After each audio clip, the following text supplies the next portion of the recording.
Hello, everybody. Welcome to the Late Show.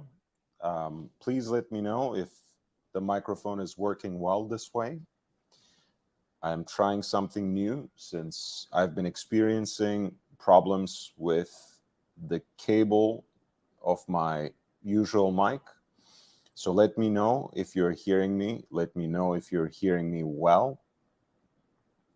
I would need to know that. And I would really, really appreciate that. We are going to talk a little more about the Rolex acquisition of Bukhara today. There are a few memes, literally, that emerged and that I also made. And I think it's really, really important, actually, and a really crucial insight into how the Swiss horological industry works. Um, I don't think a lot of people understand it um, because, again, of their feelings towards certain brands or trying to pander to other collectors in certain way. As you guys know, I'm very openly and unapologetically a Rolex fanboy, even though I collect other watches and I adore some other brands and iconic designs from them as well. So I find myself always somehow finding a way to speak my mind. And it's going to be one of those nights again. Thank you, Robert Cairns. Thanks for clarifying. And thank you, Sam Davidson. Welcome to the channel. It's nice to see you both today.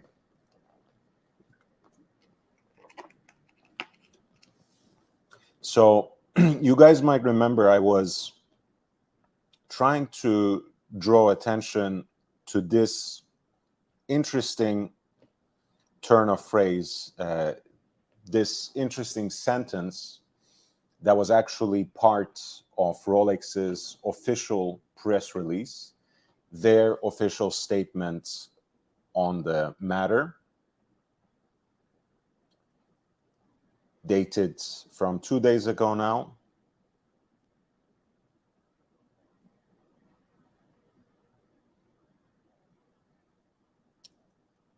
The one that starts with, following the choice made by Jörg Buchera, who is the third generation and who still serves as the honorary president of the company, though there is a separate CEO. Rolex has decided to acquire the watch retailer, which was until now an independent entity.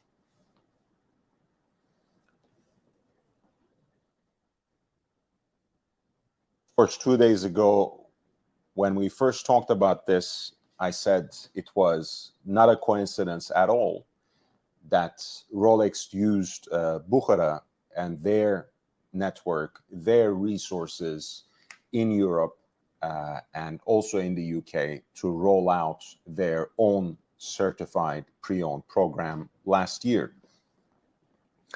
Bukhara is, of course, one of Rolex's most long-standing partners. They have been in the business together since 1924, almost a century. And it's also, by at least some accounts, their biggest retail partner, though we should not overestimate that, because as far as I have been able to find out, and you know, Rolex is always characteristically cryptic about such information, I think Bukhara amounts to 4 to 5% of their distribution network. It might be a little more, but that much should allow you to make sense of how this is not a one-step transition into a boutique-only model for Rolex, right? Rolex doesn't make 40, 50,000 or even 75,000 watches a year. They make more than 1 million. They can learn from their smaller competitors, let's say, just for the sake of charity, but they cannot copy their business model at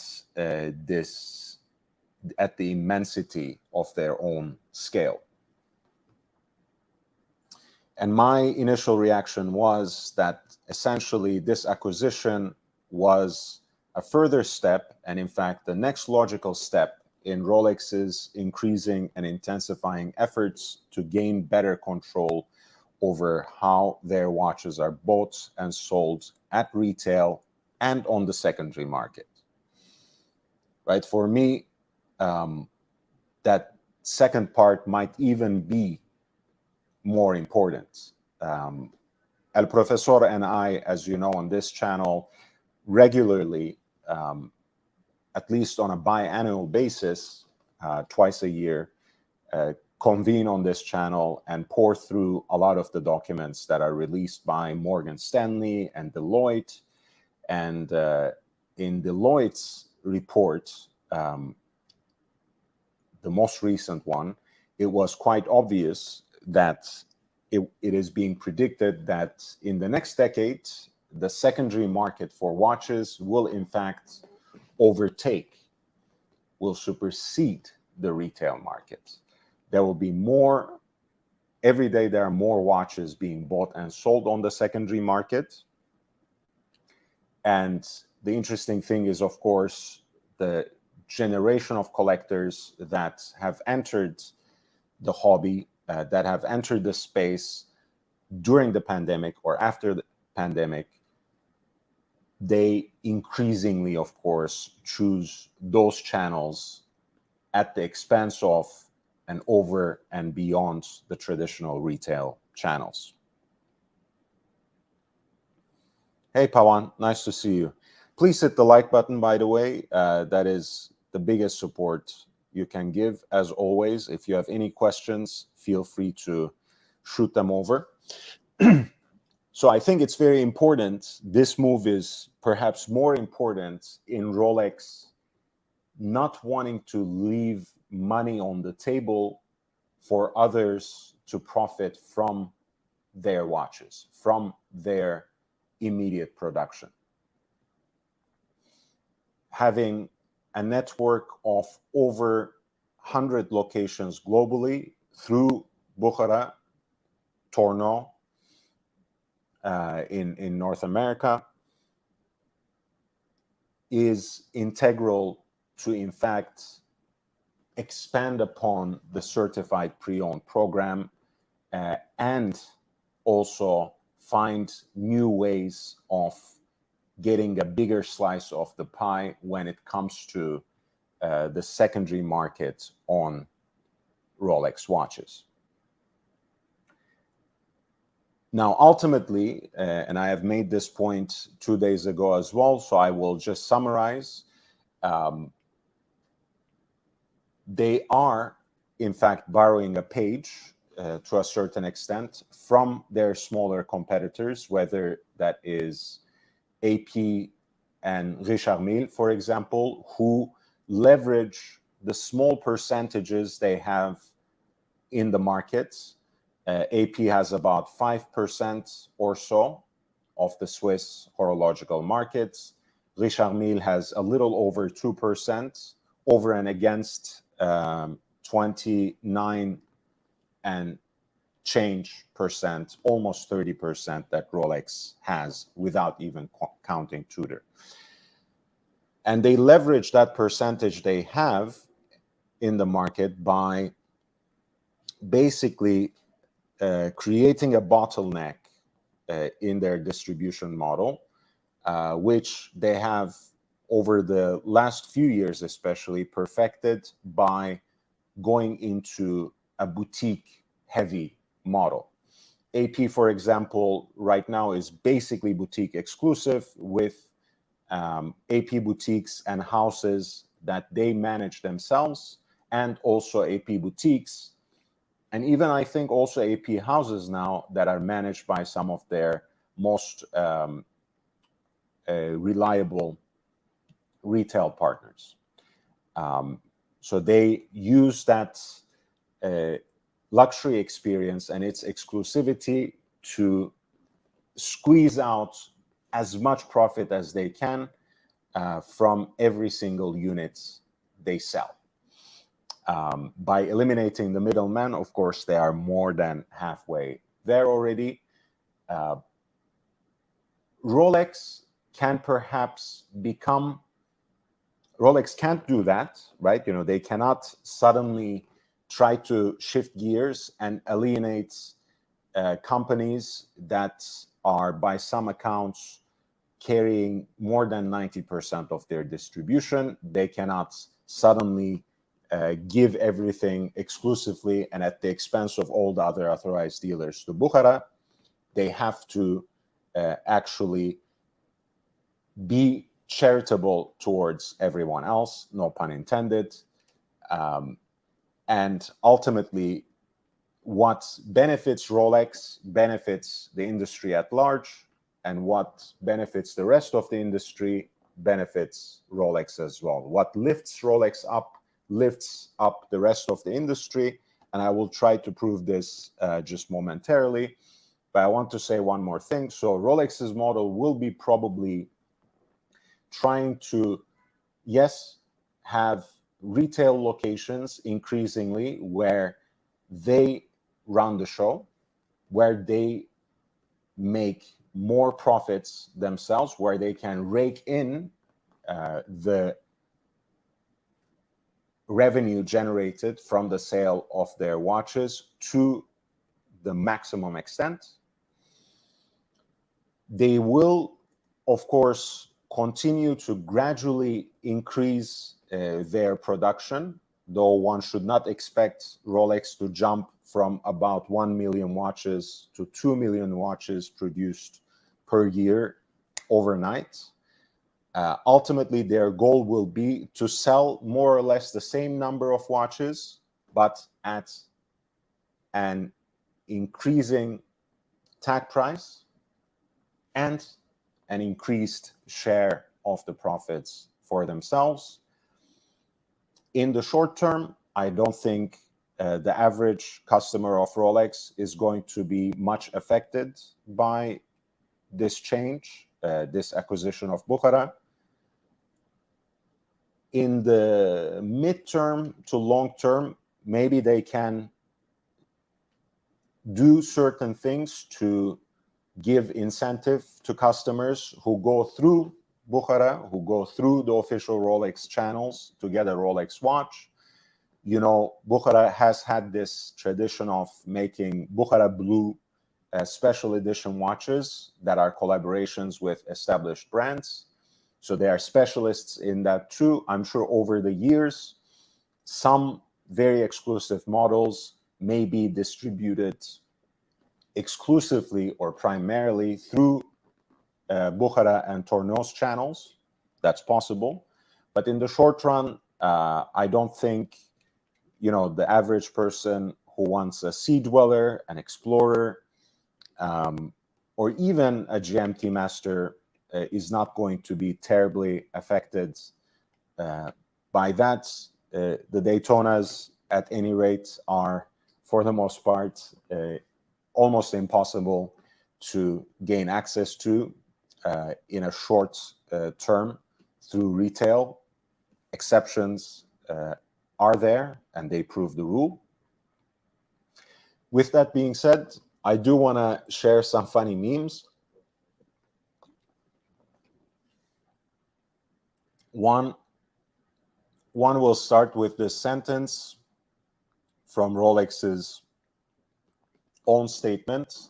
They say Rolex Group is convinced that this acquisition is the best solution, not only for its own brands, right? This is not only good, they say, for Rolex and Tudor, but also for all the watch and jewelry partner brands, as well as for all the employees of the Bukhara Group. So in fact, they are saying very clearly that this is good for the industry. Hey, Mitch. What's going on, Lord? What's up, man? How you been?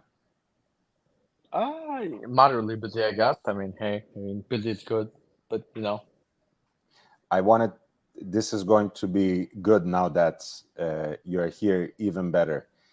Look, so we talked last time about how Cartier's CEO was egged on in a recent, well, recent enough from earlier this year, in an interview by Ben Clymer of Hodinkee, and he was saying we can sell even 5 times more watches than we are already selling. As you know, Cartier has made that runners-up spot their own for now 3 years and going. And Ben Clymer basically eggs him on and says, hey, maybe you can even become the leader one day.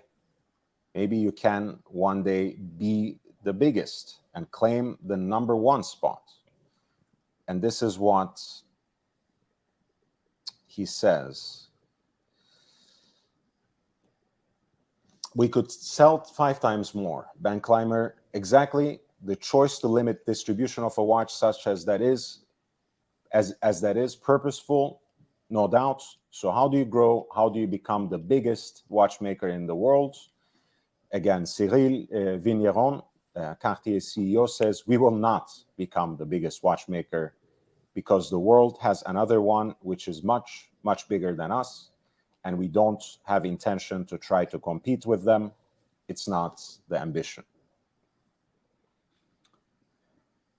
And today, Breitling's CEO released the following statement on his Instagram. Congratulations to our retail partner, Bukhara, for their partnership with Rolex.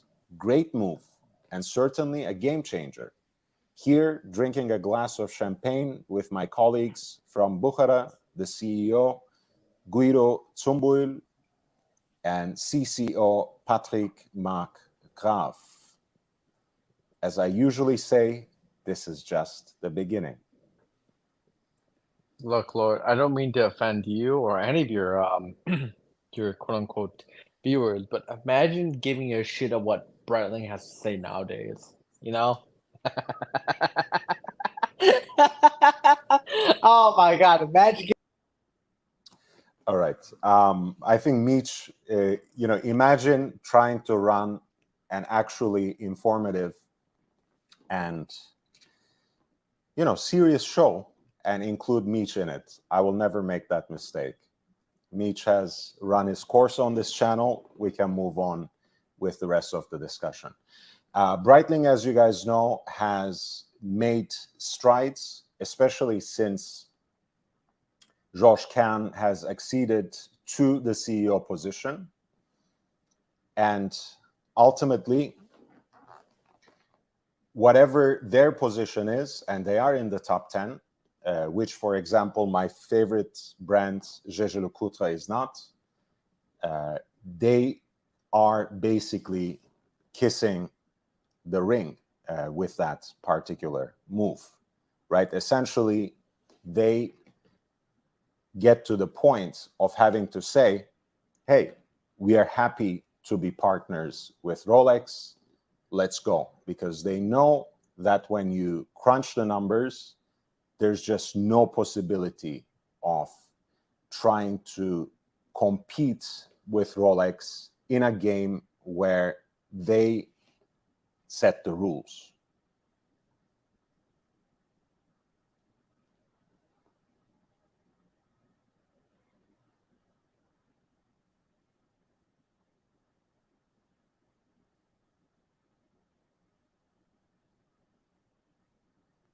So here we go. This is essentially what is happening as we speak. They're all coming to kiss the ring.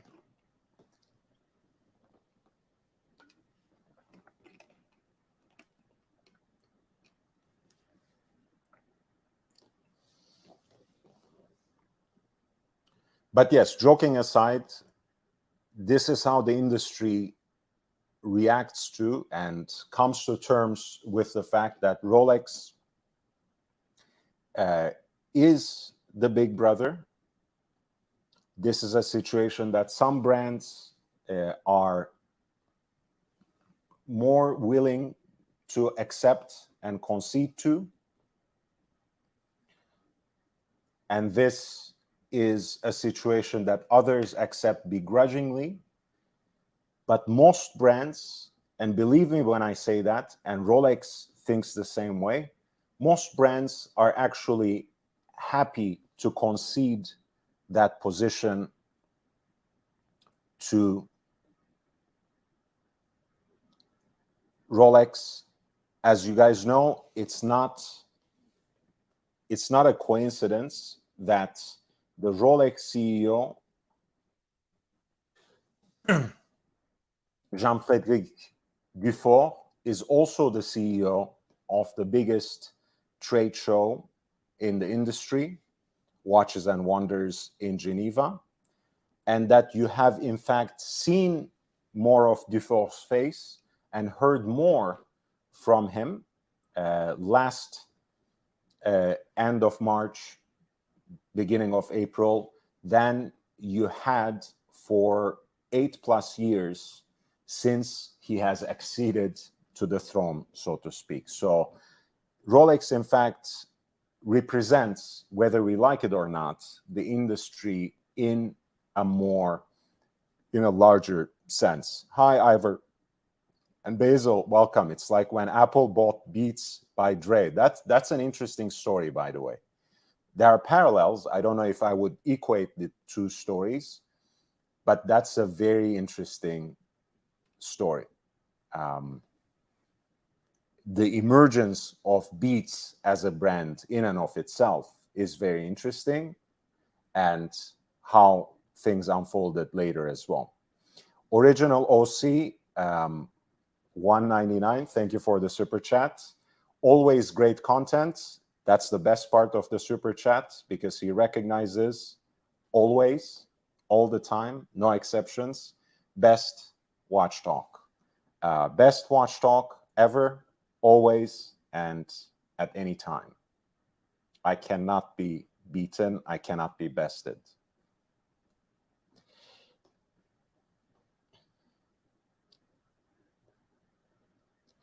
Credit does not go to you for that meme, because you had shared, and I'm sure you didn't make it yourself. It was Rolex and then Bukhara in the Discord, and we can double check if you would like to.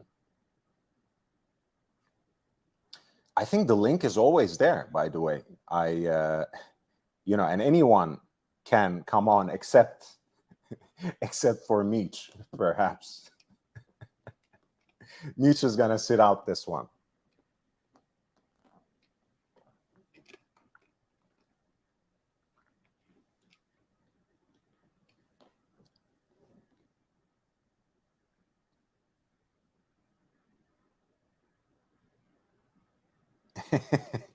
Yeah, there's that.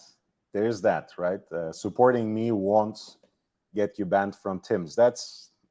Take advantage of it while that lasts, right? It's as if we have a silent pact. Don't make me laugh. I don't have, again, that it's okay, but I don't have any collaborators or whatever else in this space. It just doesn't work that way for me, and I'm quite happy with it. I am on my own. I have the support of my audience, and I don't need anything else. But yes, to sum up, of course, none of us are in Rolex's books. None of us are in Bukhara's books. None of us knows how this will unfold exactly. But with that being said, I see a lot of hasty conclusions about how things are going to unfold from now on, whether it is going to be the elimination of all the other brands from Bukhara, or Rolex going into a model where they will exclusively distribute their watches through Bukhara. None of these things, none of the radical predictions that are given are actually going to take place, certainly not in the short term.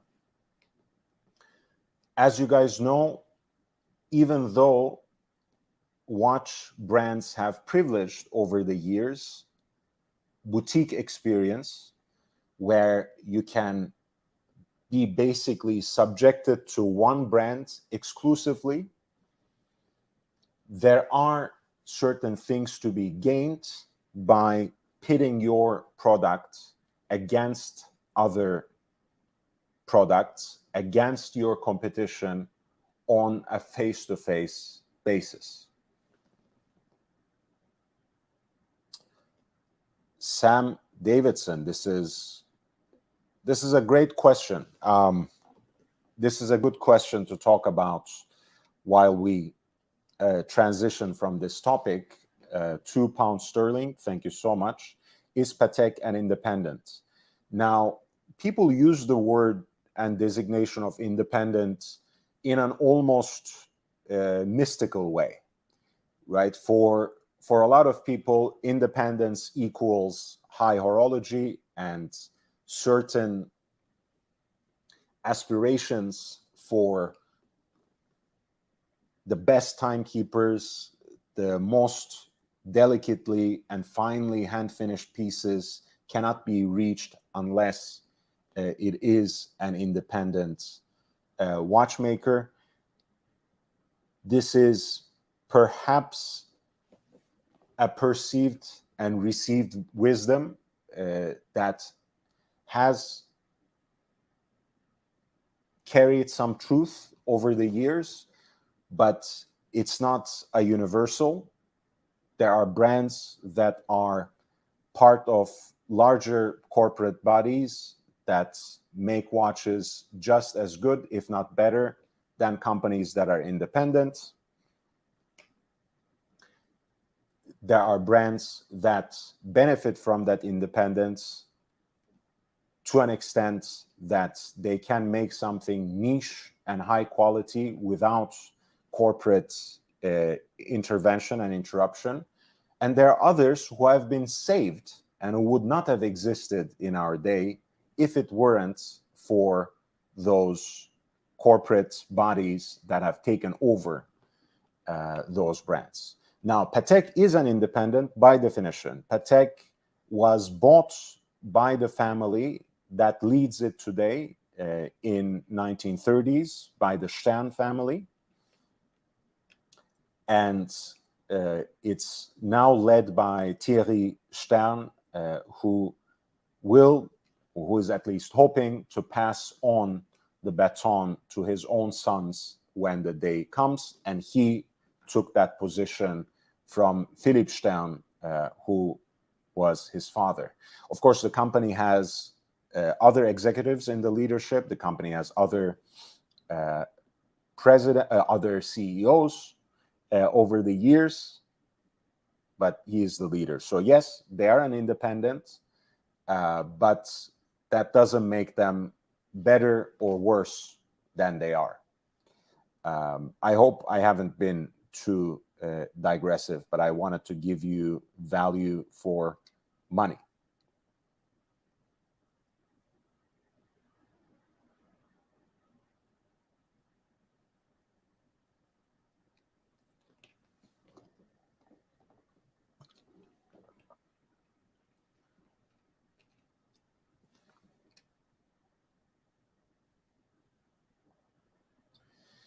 Yasha V, hey, that's a good one. I actually bought my first decent watch from Bukhara in Vienna.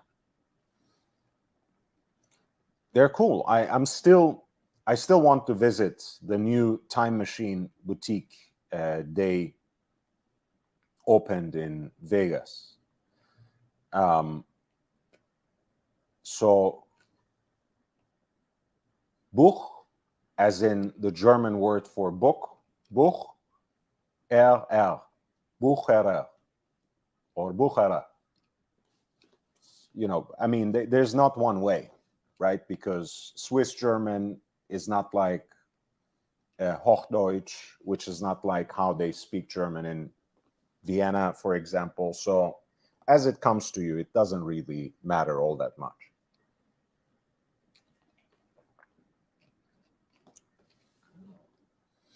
There are a few interesting releases, by the way. If you have any questions in the meantime, if you want to shoot a few questions about this particular issue, Rolex acquisition of Buchara, or anything else, please feel free.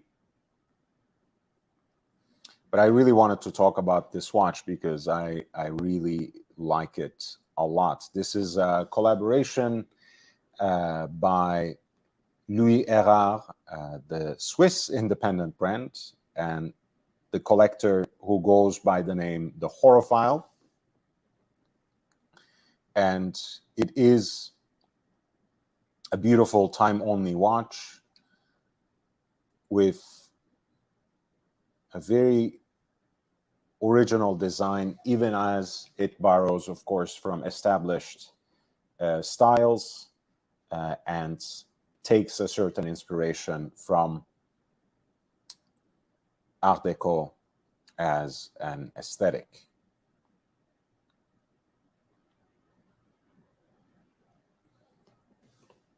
So this is a watch that they call a petite seconde. Metropolis, Louis Erard X, or Louis Erard times the Horophile.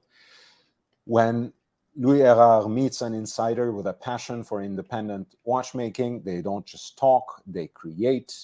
The result is a new collection for Louis Erard's 39mm Petite Seconde, which of course is their time-only watch with a small subdial for seconds at 6 o'clock, 3 variations, slate, salmon, tobacco, on a New York-inspired Art Deco style revisited in a resolutely contemporary spirit. Neo Deco, 178 pieces on all the variations. It is a limited edition. And here are the 3 variations.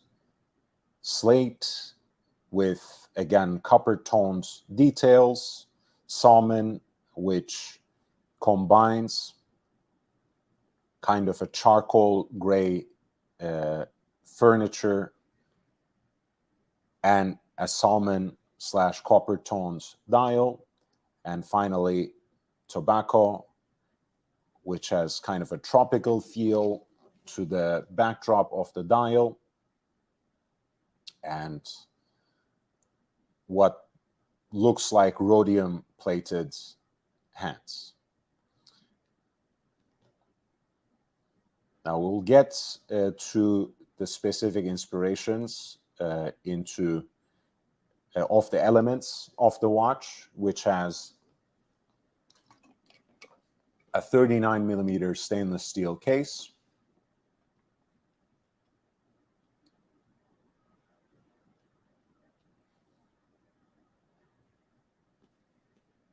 It's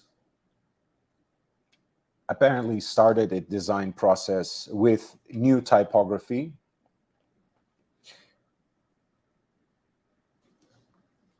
Selecting the proper typeface to fit with that Art Deco aesthetic. The numbers have a kind of open worked style, if you have seen in that bigger picture. They look in and of themselves quite architectural. Please hit the like button. I really, really appreciate it.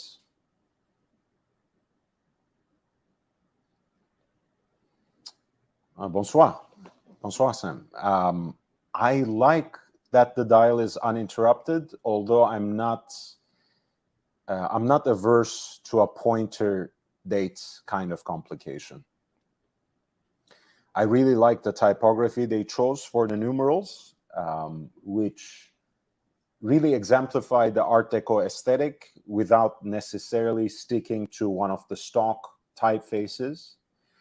I like the sector that is drawn out for the hour track, which has this sort of circular grain brushed finish, and the center dial itself has that groovy structure, like a vinyl groove type of finish, a kind of radial guilloche, so to speak. And the small seconds is further distinguished. The hands take after the Empire State Building. They're built like in an architecture that harkens to that architectural marvel, both the hour and minute hand, and even the seconds hand replicates that in its own way.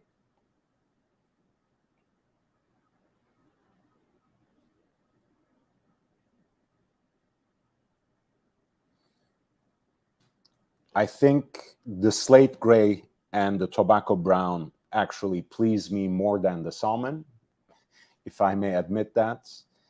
The slate gray already has salmon accents. The salmon is a little bit too much.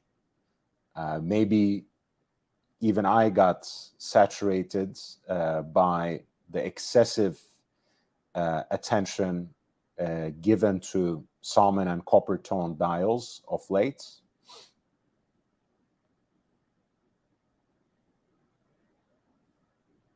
Here's a look at the movement that powers the watch.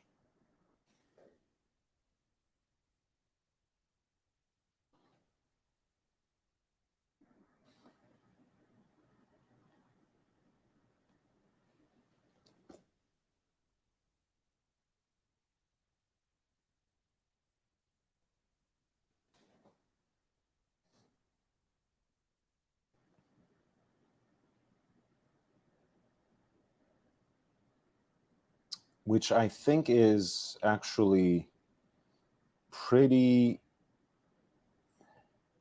standard. I believe it's a Sellita 261-1, but don't quote me on that. Flat 4, you are not wrong. You are not wrong.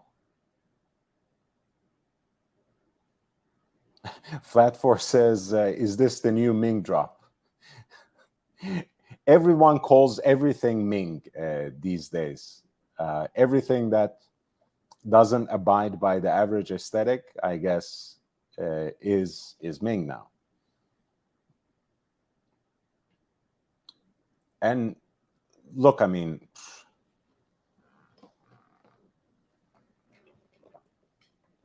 I'm not going to fight it. I kind of like it, but would I pay basically 2,500 in US dollars, more or less, for a watch that runs on a generic Sellita caliber, no matter how beautifully it is designed and no matter how captivating I find it as an aesthetic object? That's a hell lot of money for a watch that, in Flat 4's summation, oozes with Kickstarter vibes. Now, due credit to Louis Erard. I think they have some great designs under their sleeve. I think they have some interesting watches. I am a huge fan of their regulator dial pieces, especially. And even the Petite Seconde designs they have even before this Art Deco inspired and really copper toned series that they just released. I have admired them, but this is quite a bit of a premium when you compare it to some of their other watches from the same series. And that's the Excellence series, if I'm not mistaken, where they have, like, there we go, for example, the blue dial version. Okay, that's, I don't know, I vaguely remember that they were cheaper. Maybe I remember it from a long while ago. I mean, these watches are cool maybe at the 1500 level at most. When they creep up to 2500 or 3000, that's a little much. Okay, this one, for example, right? 1750, okay, you can live with it if you actually find the design inspiring, if you like the styling, if you admire the brand, maybe. But once things creep up to a price point that's more than 2,000 in US dollars, that's a little much. By the way, for those of you who have missed it, yesterday I had a great episode sponsored by I Love Maldives on a number of watches from Eric Clapton's collection that have come up on public auction. That was just part one. Stay put for part two. I had some technical difficulties, but ultimately I overcame them with the help of my audience. And I look forward to going through the second part with you as well. I really, really look forward to it.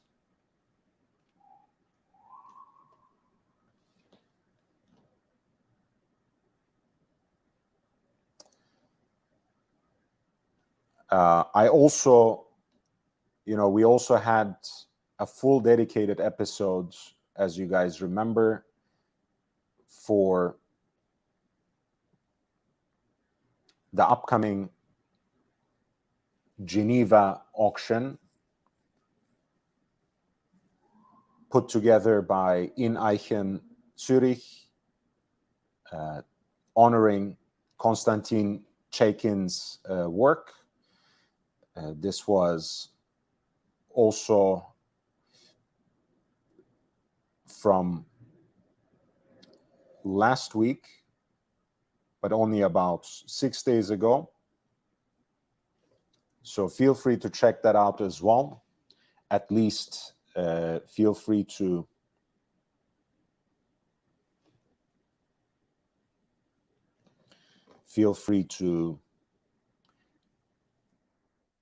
save it and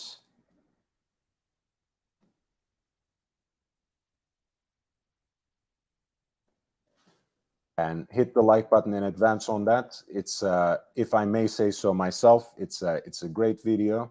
But yes, what I was gonna say is I always find Louis Erard watches when they adopt the regulator design, meaning when they centrally deploy the minute hand and put it as the focal point of the watch from a design perspective and from a utilitarian perspective as well, and work with the SW266-1. They have had some very innovative, thought-provoking, and like this one, fun creations using the regulator dial as a basis.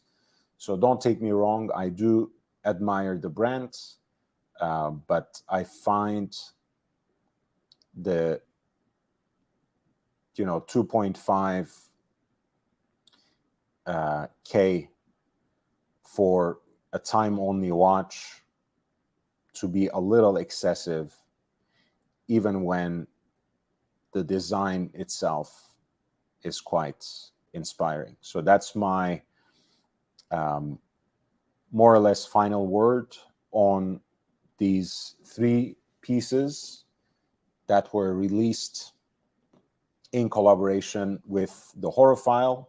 Apparently, there's going to be 178 pieces, 59 in slate, 59 in salmon, 59 in tobacco, plus one pièce unique for the Horophile himself. I like them. I like how they look, but I don't think they are worth the price point unless you are really in love with the design.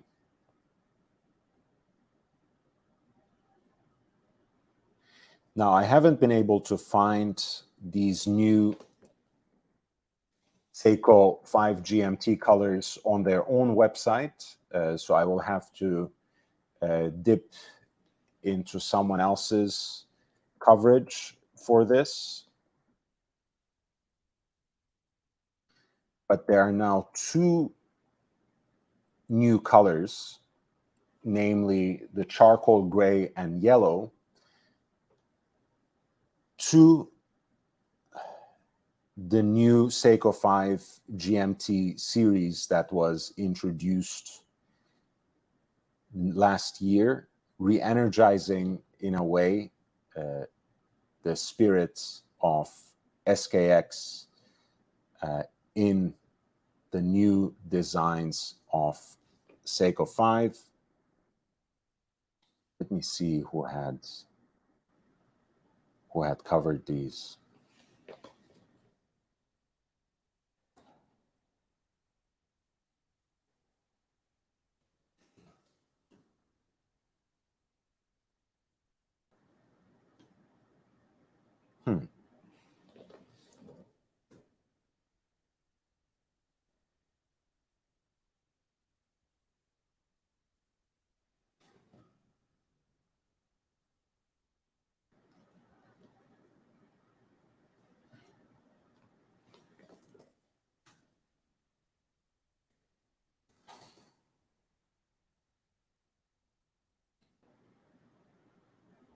Okay, that's very strange. I find some of the images, but nothing when it comes to the coverage.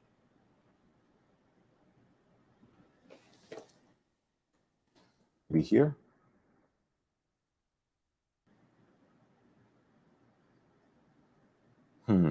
Let me suspend that a little bit. I want to talk about these new pieces from Oris in either case. Some 3 additions to the Aquis Date series for their reduced sized versions. These are the Aquis Dates with the mother of pearl dials. There are 3 new pieces in the 36.5 millimeter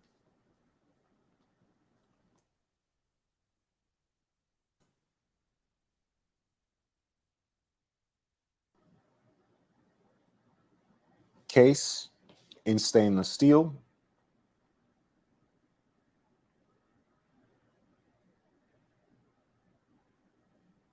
With powered by the Oris 733 movement, built on the standard SW200-1 base from Sellita. There is a pink tinted mother of pearl, as you can see. There is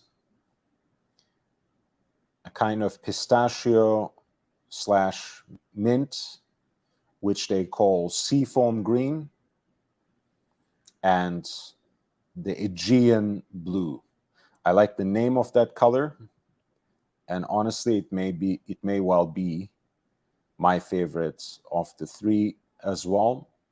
Again, all mother of pearl dials of the reduced sized Aqua Estates, 36.5 millimeter in diameter, powered by Oris caliber 733, which is practically Sellita SW200-1, which is basically ETA 2824-2 by another name.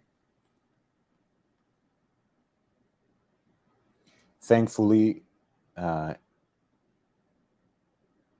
price point is easier to stomach here.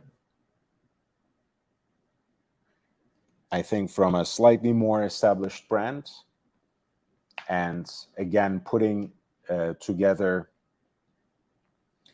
a quite reliable piece with the kind of extensive warranty that they supply.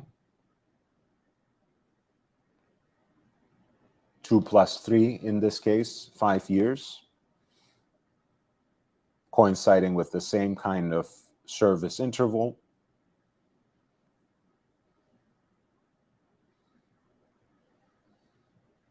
I think, again, these are very cool, fun pieces, kind of aspire to that unisex standard that has become the next big thing within the watch space.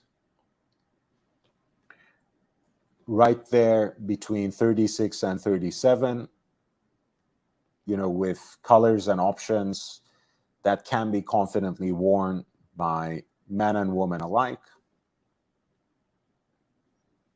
and sticking to that aesthetic of the Aquas or Aqua State in this case specifically, that has been a very popular take on the sporty dive watch by a brand that may have lost the price point advantage as an edge, may have lost some of their street cred in terms of their policy of price increases that don't seem to abate.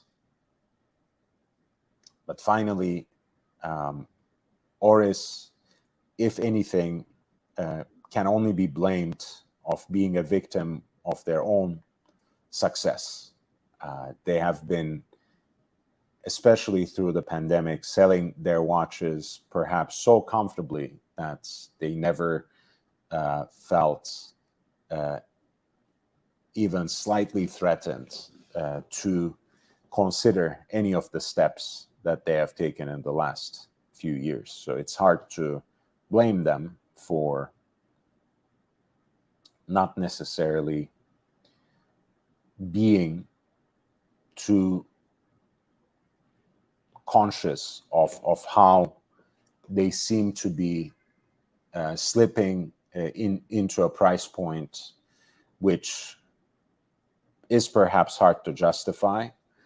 On the other hand, and I think I lean more towards this particular read on the situation, I think Oris is one of those brands, along with Tag Heuer, along with Omega, and even increasingly Tudor, that are fighting to save themselves from that sub 3.5K, 4K in US dollars segment, because they know that luxury watches that are cheaper than that are essentially competing with the smartwatch, and it's a losing battle already. They are on the face of extinction. People don't, unless they are watch people who are very much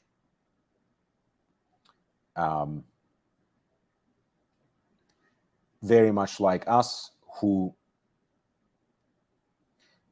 are taken by other elements of watchmaking, who pay a different kind of attention to design, to the inspiration and legacy of certain pieces that appear in that price range, whether we are talking about watches that cost $300, $500, or $1,000 or $1,500. For the average person, for the mainstream customer who is interested in wristwatches, who is interested at all in wearing something on their wrist, it's very hard to convince them to get a luxury watch that does not reflect that luxury categorization even on its price tag. And that already speaks to something that costs $4,000 to $5,000 if not more.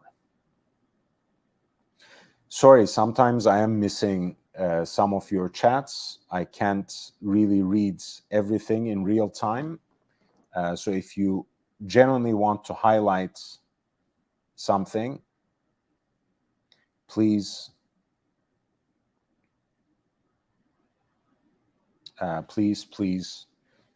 feel free to send in a super chat. As you know, that helps me, that makes me happy, that is a contribution to the channel, that is always reflected in the quality and quantity of content.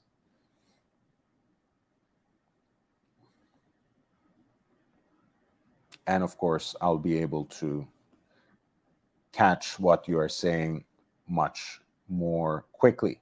The Awesome Pawan says, Oris is a weird brand. They're selling Kermit for $4K. I mean, you know, if they're paying for the licensing fee, it is going to be reflected on the price tag, right?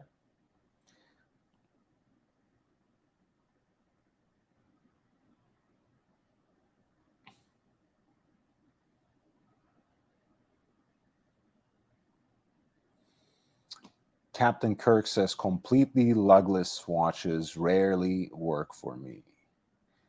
Yeah, it is an interesting design, really, when you think about it. Let me see, just to drive that point home. We had some other options here, no?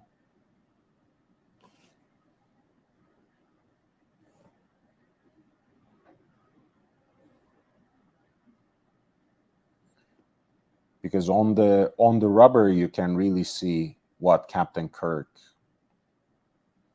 is saying.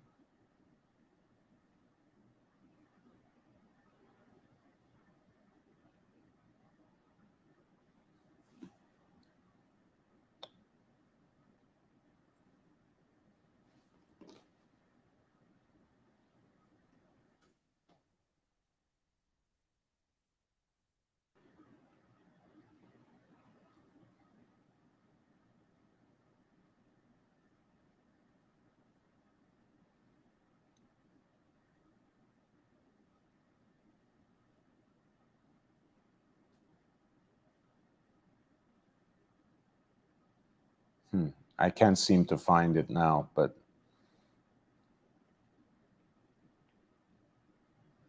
yeah, the case design is a little off-putting to me as well. Again, some people love Aquis for the same reason, so I'm not going to assume that's for everyone. But generally, I think once again, I find this one of those releases that is neither here nor there.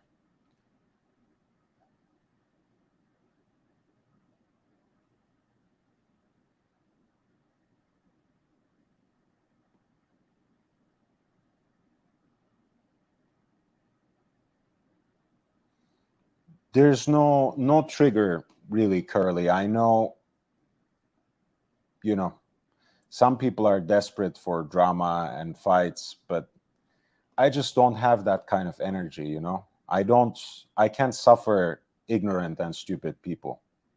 So there's no trigger. It's just sometimes you want to have a serious discussion, and unfortunately Meech doesn't have that faculty. So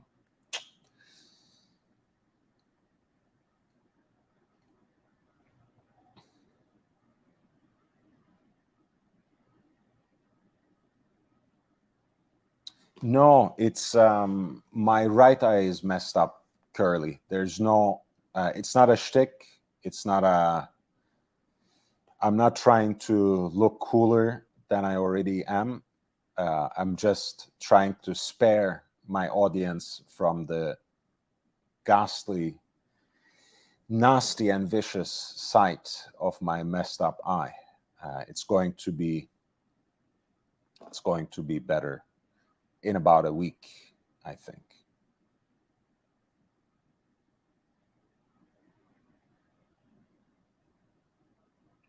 The Awesome Pawan says you can get used Seamaster for 3K over Oris. I wholeheartedly agree.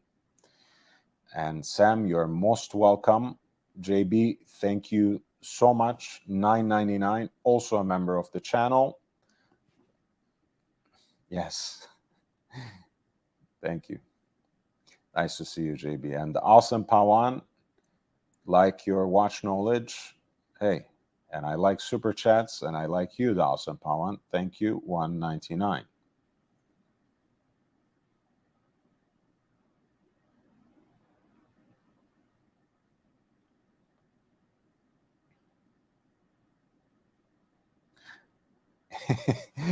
Osi, you don't need to run interference for me. I don't promote anything, and Oris, again, is not necessarily my favorite brands. One of my favorite brands. There are things I like about Oris. There are things that I can't quite stomach. I like the concept of a watch with a tinted mother of pearl dial. I've always adored the so-called Daytona Beach series that Rolex released around year 2000 when they introduced the in-house movements into the Daytona range, the famous caliber 4130, which had, in addition to the two stone dials in turquoise and chrysoprase, they also had two models in tinted yellow mother of pearl and tinted pink mother of pearl. Let me pull up the image. So I've always liked that aesthetic, and I'm happy to see Oris releasing these watches.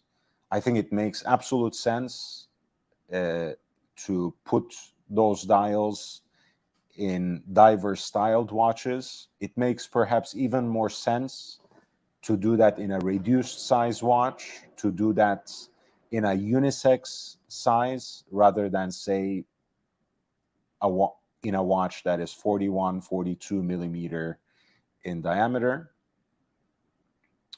The price point is not too bad. I will protest that less than Louis Erard, which is a newly fangled brand. At least Oris earned its stripes. At least Oris has had a reputation of doing right by their customers now, year after year. It seems like they're here to stay. They have continuously extended their warranties, continuously improved on their customer services and relations. Those are all things that the larger collectors community might consider when they are making a choice for their new purchase. right? You or me, we might not necessarily consider adding an Oris watch to our collection, but that's not because they are not good enough. That's simply because they don't necessarily appeal to my taste. I'm trying to find there we go. This is what I have been looking for. This is that famous Daytona Beach collection. And you will see the two pieces that are in the center are in fact tinted mother of pearl dials. On the left, you have the pink version, and on the right, you have the yellow. On the far right, you have the turquoise, which is actually from the semi-precious stone. And on the left, you have the chrysoprase, which is again another semi-precious stone.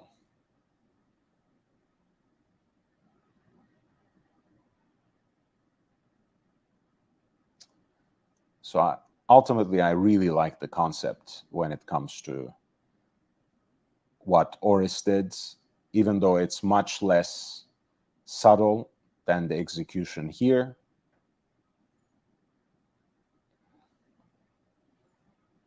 I think the concept is nice.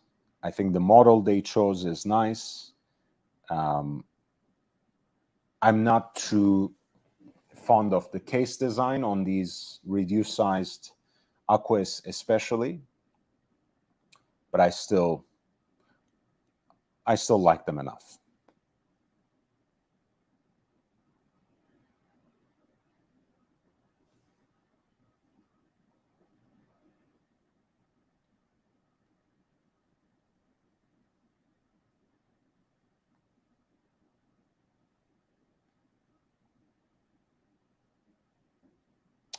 Thank you, Curly. Thank you for clarifying.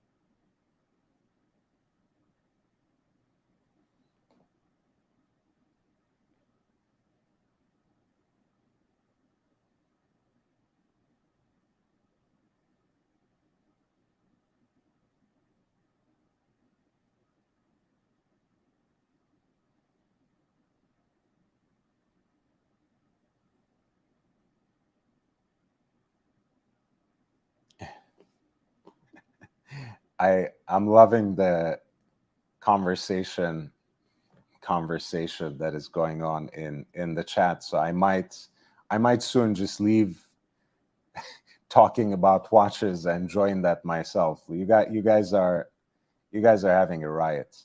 I wasn't really able to find a nice piece that talks about the new Seiko 5 GMT releases. I don't know what happened. I don't know where they are.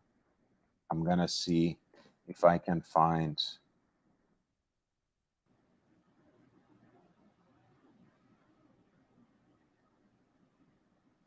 So strange.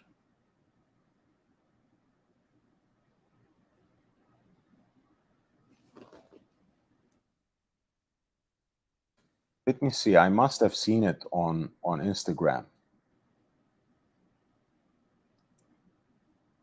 So let me see.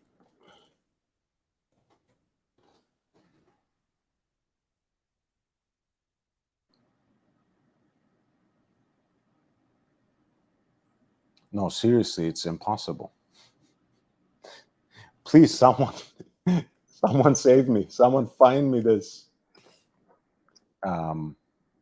The yellow one I found very quickly, but the charcoal gray I can't find.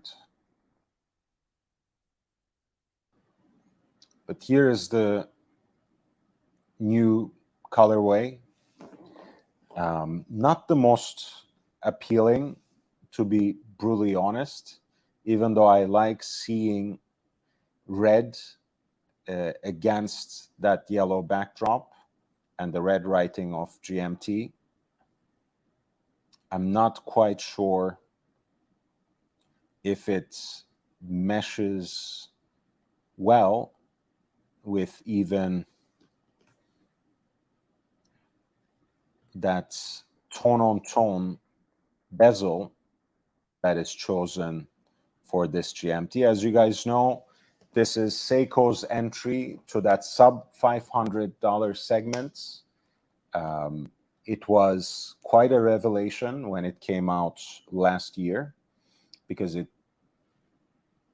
is an incredibly thrifty option when it comes to that travel watch genre, when it comes to that GMT watch genre. Of course, it has certain drawbacks. It is a so-called collar GMT rather than the traveler version. So even though the 24-hour hand can be set independently, unfortunately, it doesn't have that quick jump hour set function that would move the hour hand independently back and forth with 1 hour increments, which is one of the most practical things with a quote unquote true GMT watch, especially when you are actively traveling through different time zones. So the two new entries are literally the yellow dial, which I think, again, in my humble opinion, not the most appealing color on the face of a watch, and the charcoal gray, which I like actually quite a bit because it goes really well with the subtlety of this tone-on-tone bicolor bezel insert, which has charcoal gray already for the waking hours, for the morning, and black for the nights, charcoal gray. And there's also an inner 24-hour marker as well, which is divided in the same way with blue and red.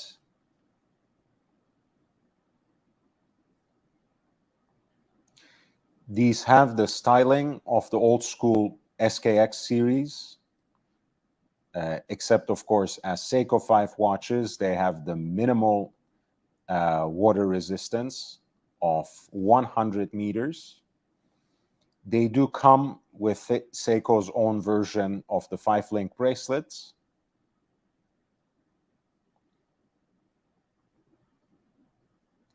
And again, they have the classic dimensions of a Seiko 5 quote-unquote sports style watch, 42.5 millimeters in diameter, 46 millimeter of a lug-to-lug length, 13.6 millimeter of thickness, and 22 millimeters lug-to-lug. I think these are incredible value at the entry level. I'm happy with all the SKX Seiko SRPE watches that I have. I have about 4 of them between the 2 SKXs, the King Turtle, and the Seiko 5 Rowing Blazers piece that I have. If I didn't already have those 4, I would have probably added one of these Seiko 5 GMTs in addition to these new yellow and charcoal gray colors. Of course, there's the classic blue, which has that sunburst effect, black, which once again combines with that tone-on-tone bezel, orange, which has a very strong Seiko Diver vibe, and again the charcoal gray and yellow, which are the new additions to the line, all available right under $500. If you like the styling of these Seiko GMT watches, but you're looking for something a little bit more upscale, and this is, of course, one of Big Meech's favorite brands of all time, Grand Seiko. They have released also 2 of their GMT watches powered by the Caliber 9S to celebrate their own 25th anniversary. It is the 55th anniversary of the Seiko 5 series. It is the 25th anniversary of Grand Seiko, which debuted around 1998.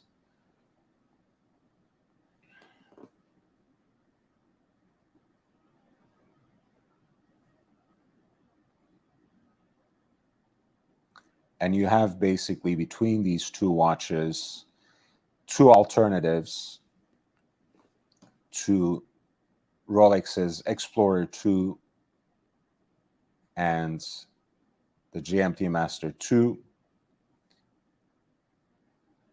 Again, that was even hard to vocalize for a Rolex fanboy like me, but there are still many Grand Seiko fans around, so I have to be respectful of their choices.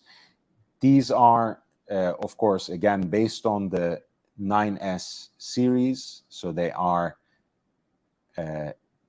run by high beat self-winding calibers that beats at 5 hertz, 36,000 semi-oscillations per hour.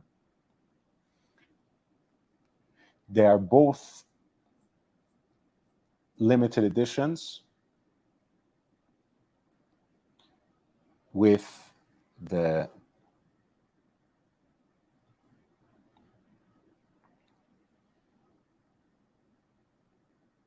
model that you're looking at right now being limited to 2,000 pieces, and this one right here being limited to 1,700s. I believe that's how the cookie crumbles. Let me see so I don't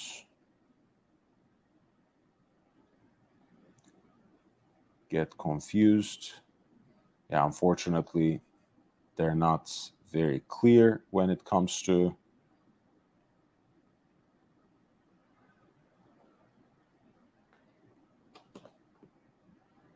their description. Let me see.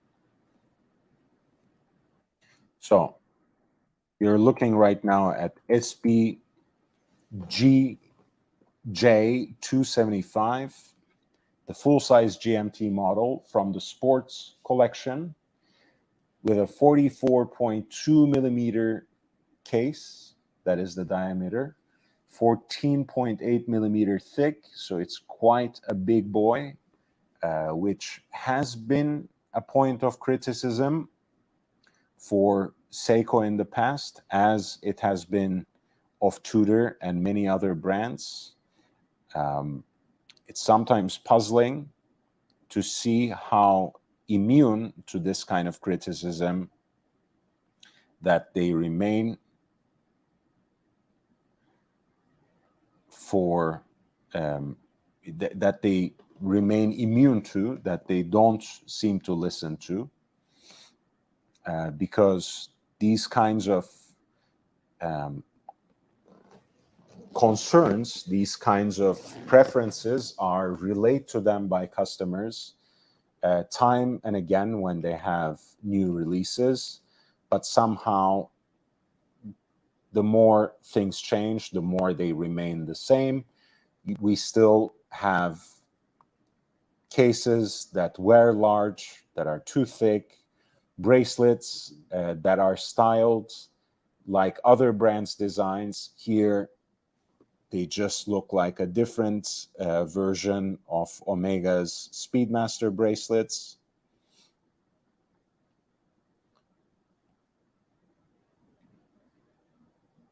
And ultimately, designs that you mostly appreciate for one aesthetic detail or two, oftentimes the particular work on the dial. Watches that you appreciate mostly for the kind of technical feat and engineering ingenuity that goes into them, but watches that don't necessarily make that next jump to being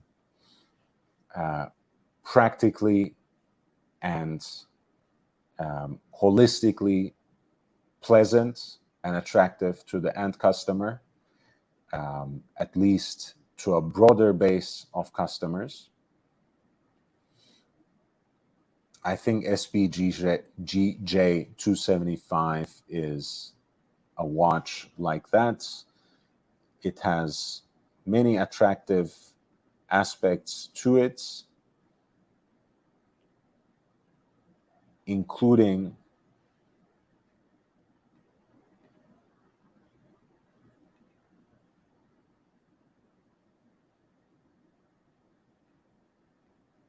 its very attractively designed dial, not to mention rotor that peeks through the case back and that is partially skeletonized to give you a look onto the whole caliber 9S.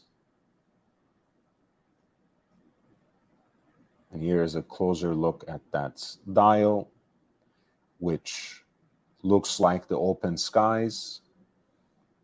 What more can you ask for a GMT watch, which has a relationship to the history of commercial aviation?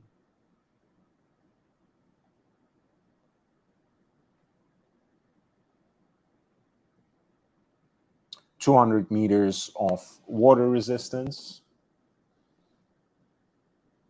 thanks to its screw-down crown at 4 o'clock and the screw-down case back, which is fitted with a sapphire crystal to give you a glimpse onto that movement. High beats caliber S86,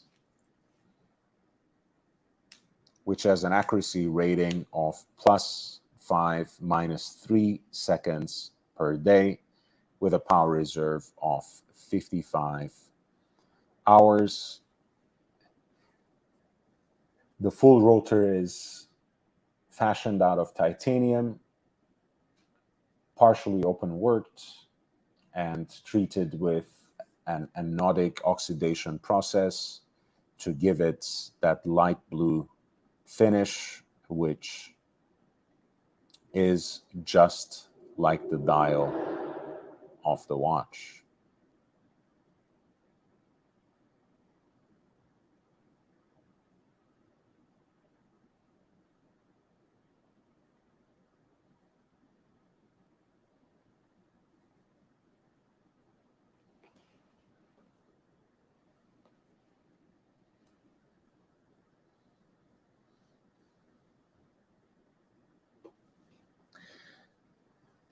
Of course, one of the wonderful things about this watch, which was a detail that we had observed in the Seiko 5 as well, of course,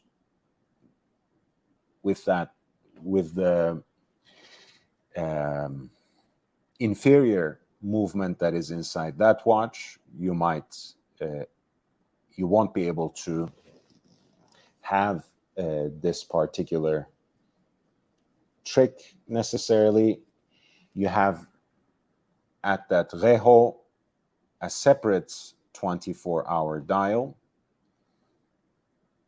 which would allow you to use the bezel, in fact, to perhaps indicate an even a third time zone.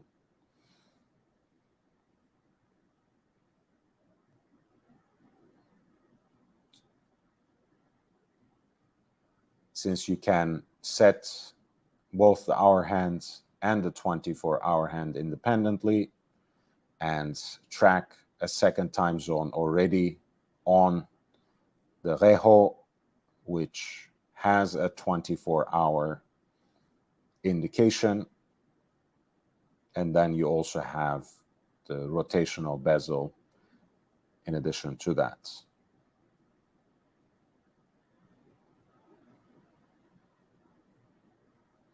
There's so much exciting stuff going on in the chat, guys. I mean, I feel left out. I feel left out. Such is the heavy price I have to pay for not bringing the drama on my panels. It's really sad.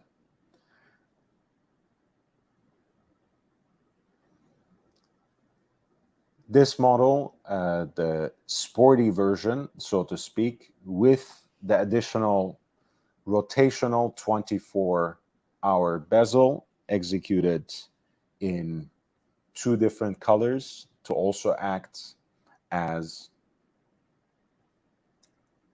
a day-night indicator as well, has an official retail price of $7,600 in US dollars, one of 2,000 examples. That is the SBGJ 275. We have also another limited run of SBGM 253 of 1,700 pieces. Let's take a look at that one. This is the dressier counterpart to SBGJ 275.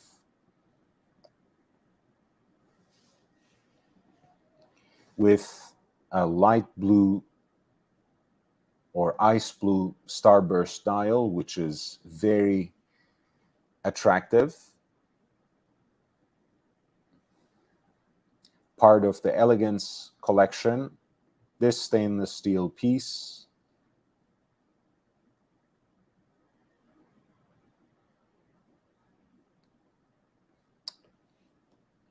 has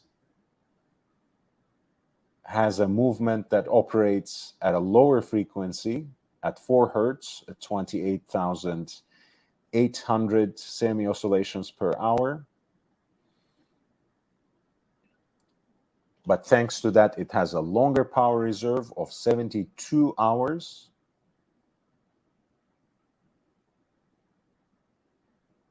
Even though it has the identical -3 +5 accuracy of its sibling.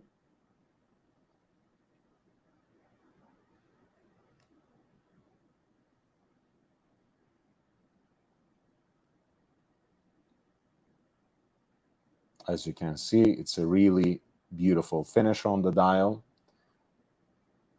At the center of the dial, you have a 24-hour scale that is printed in a navy blue color,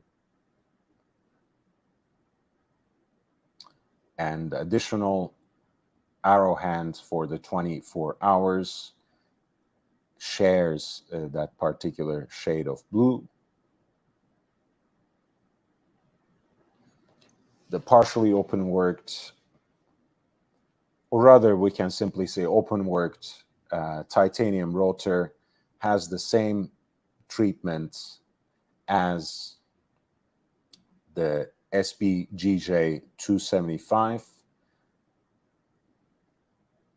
except it has a darker color, which gives it kind of a marbled slash monochrome camouflage kind of look. One of 1,700 pieces in this particular case, and at 5,600 US dollars for the retail price. I should mention that in addition to its more conservative principles of design, the SPGM 253 is also much more restrained in its proportions, in its size, 39.5 millimeters in diameter, less than 47 millimeters lug to lug, 46.9, and less than 14 millimeters of thickness at 13.7 millimeter, 19 millimeter lug width. This is a considerably smaller piece compared to the SPGJ 275, which again had that 44.2 millimeter diameter, 14.8 millimeter thickness, and more than 50 meters of a lug-to-lug measurement.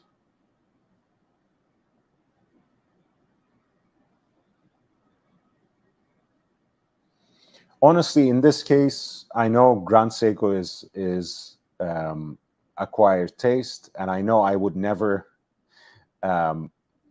put my money towards it. I know I was trying to be funny, but I've also meant it when I said Grand Seiko to me means that I will never pay more than $1,000 for a Seiko. I think I stick to that principle. As much as I like some of Grand Seiko's products, as much as I admire some of their designs, for me, it's been impossible to push aside that mental block, set aside my own prejudices of considering Seiko as the king of the affordable watch category, but not much beyond that. Those are my own problems. I don't think I will overcome them anytime soon, but I try to set them aside while I talk about watches on this channel. So overall, I actually really love the design of both of these watches, whether it comes to the sportier SPGJ 275 with the additional bidirectional 24-hour bezel and the sky blue dial, or the classical restraint and the elegant execution of SPGM 253 and its ice blue dial. I've seen in the chat that some say Grand Seiko is actually a great deal on the secondary market. I completely agree. A lot of brands are like that. Honestly, except for a handful, I think that is the case with most watch brands. Unless you have a particular investment in building a long-standing relationship and an extensive purchase history with a certain authorized dealer, with a specific kind of jewelry store or something, I never see a reason to buy watches at retail anyways, since most of them most of the time depreciate the minute you make the purchase. It's much safer to sit back for a few months after the release, to have the peace of mind and to have the ease to not feel like that you have to buy anything, to have the peace of mind to push away the FOMO. You might miss out on some of the hype watches.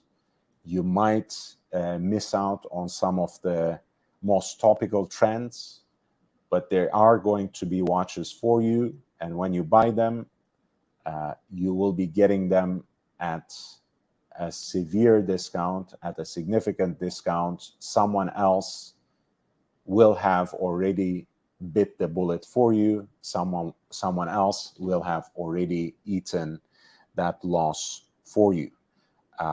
Please hit the like button. It really helps. It helps immensely, in fact, for a small channel like this. I really appreciate your support and presence. And if you have any questions, if there is anything else you would like to discuss, feel free to send them in as questions. I need to get some water now, so I'm gonna leave you with a couple of new releases from one of the newer brands that I really appreciate, and that is Lange 1943. You guys know that I'm a huge fan of their Field Watch Edition 1, which I'm really this close to pulling the trigger on. But they just came out with two versions of it that are collaborations with the funky horological designer and everyone's favorite Vandal Second Second. So let's see what you think about them. While you make your mind up, I'll grab a little bit of water and I'll be right back with you.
I really should.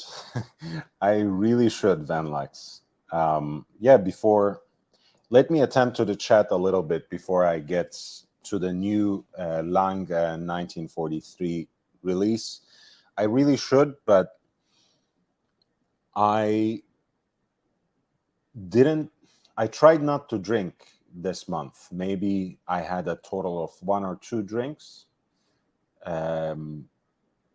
I'll try to do the same next month. And as you know, a lot of people love doing sober October.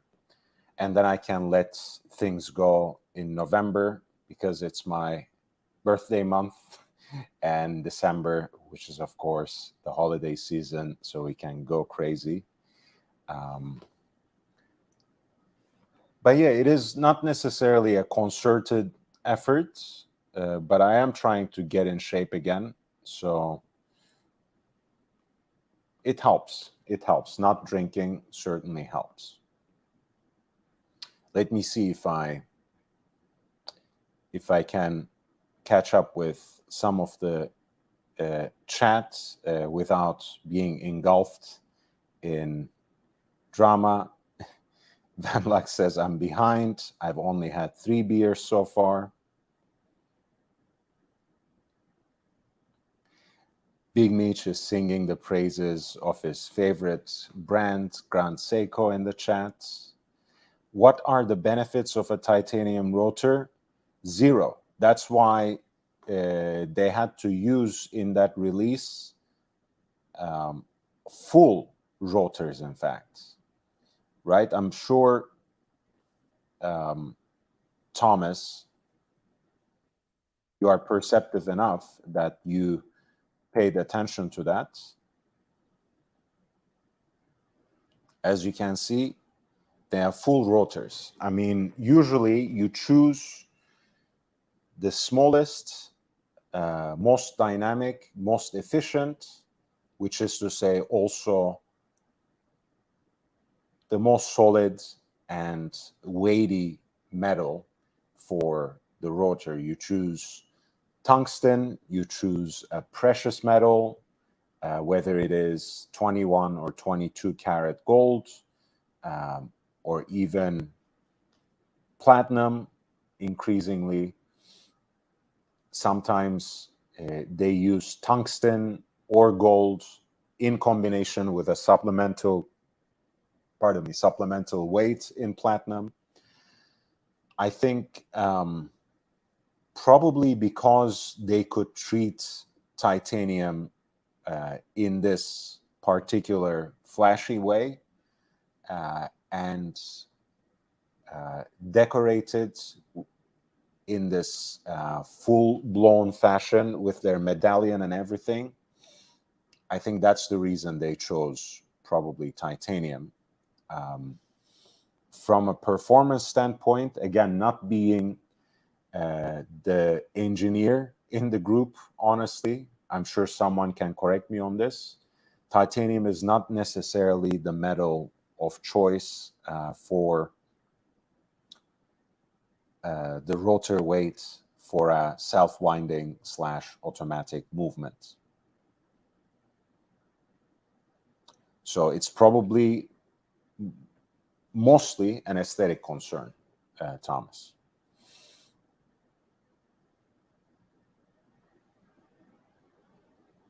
G. Gadwa says, for the sake of bringing you into the drama, who is the bigger diva, JJ or Higgins? How is that even a question? Higgins, of course. There's no comparison. JJ is a very level-headed guy, but that doesn't say much, right? Anyone is level-headed and socially adjusted when it's in comparison to Higgins, who literally is the closest thing we have to a Bond villain in the entire verse of watch YouTubers. It's really, I mean, the guy is completely...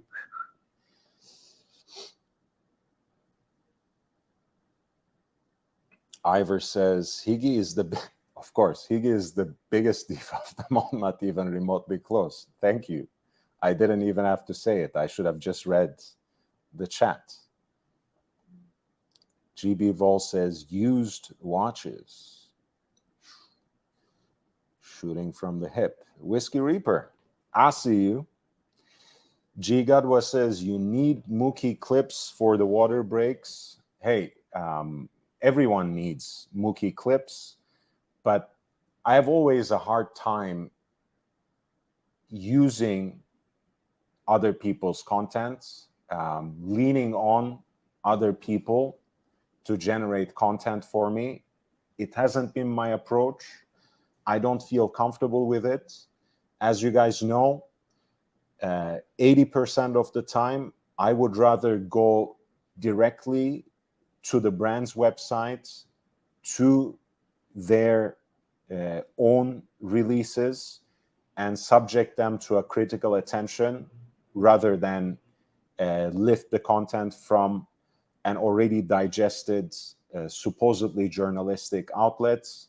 So my general approach is not to use other people's content unless there is something truly original there, unless there is something that I need to criticize in a very direct manner.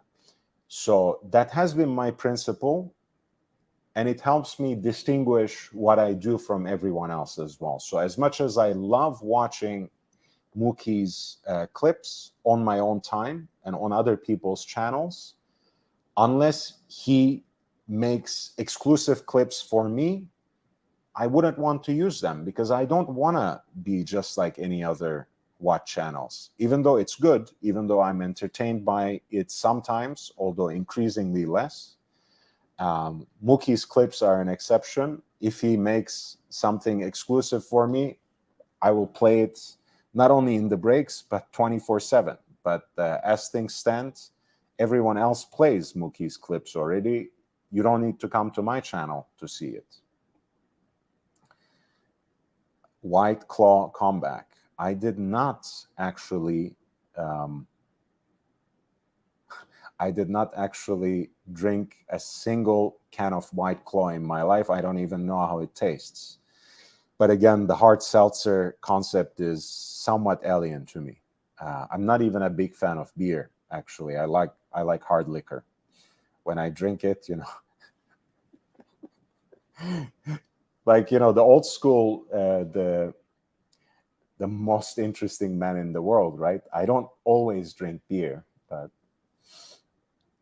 I Need a Hit says, I wish Van Lux buy real Cartier sunglasses.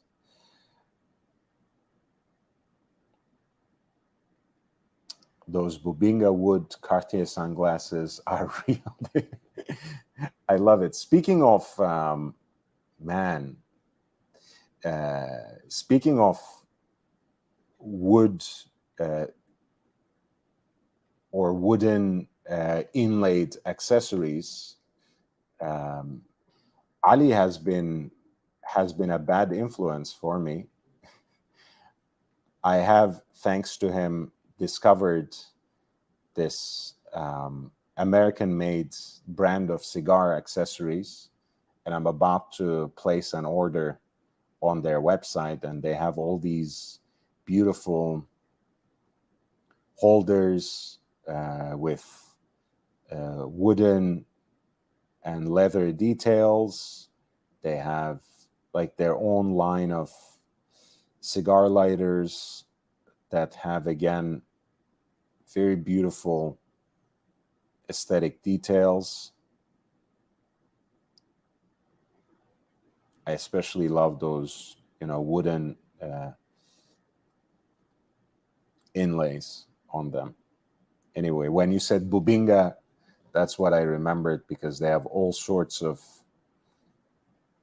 exotic woods like Carpathian burl and Makassar ebony. What else was there that's interesting? There you go. Bubinga, Carpathian burl. What else? Oh, this is a good one.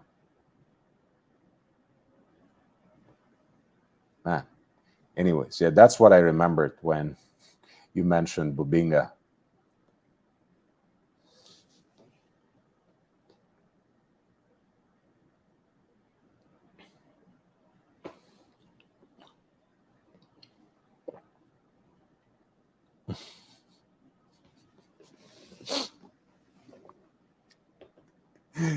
C'est toujours comme ça. C'est toujours comme ça. Plus ça change, as they say, Sam. It's always the same thing.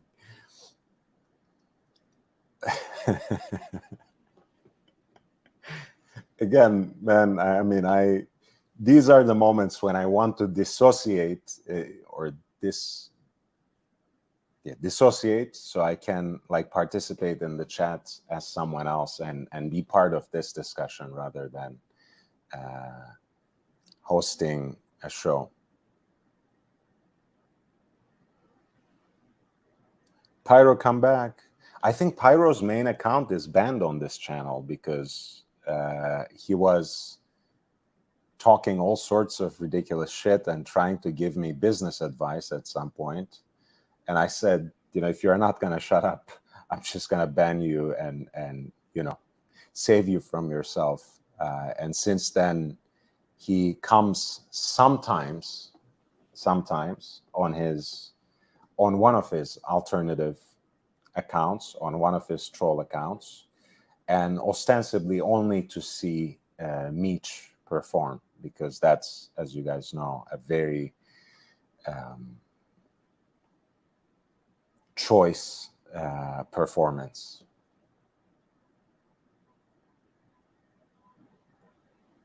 Frank and Honest says, to be honest, he forgot to use his signal phrase, so I will complete it for him. Higgy is at least 100% the diva that Mariah Carey or Meghan Markle are. Okay, let's not get carried away. Let's not get carried away.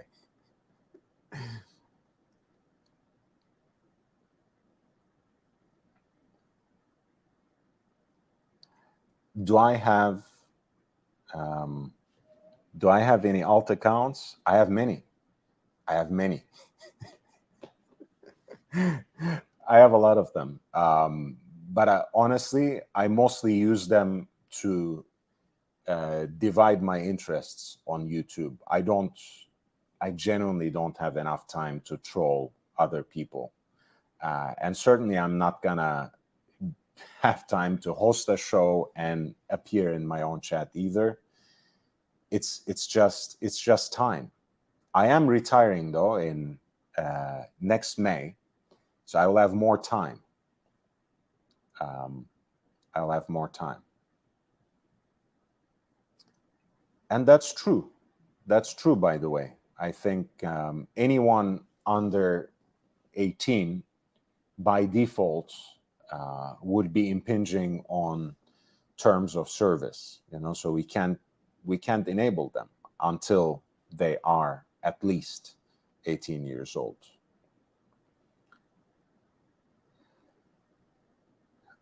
Muki's here. Muki, we were just talking about you, man.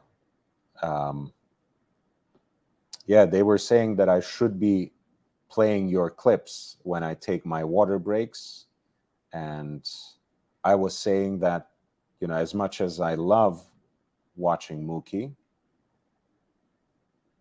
everyone else plays them already. So until or unless Muki makes some exclusive content for me, I don't want to turn my channel into a repeat and recycle of everyone else's content. So I hope that's okay by you as well.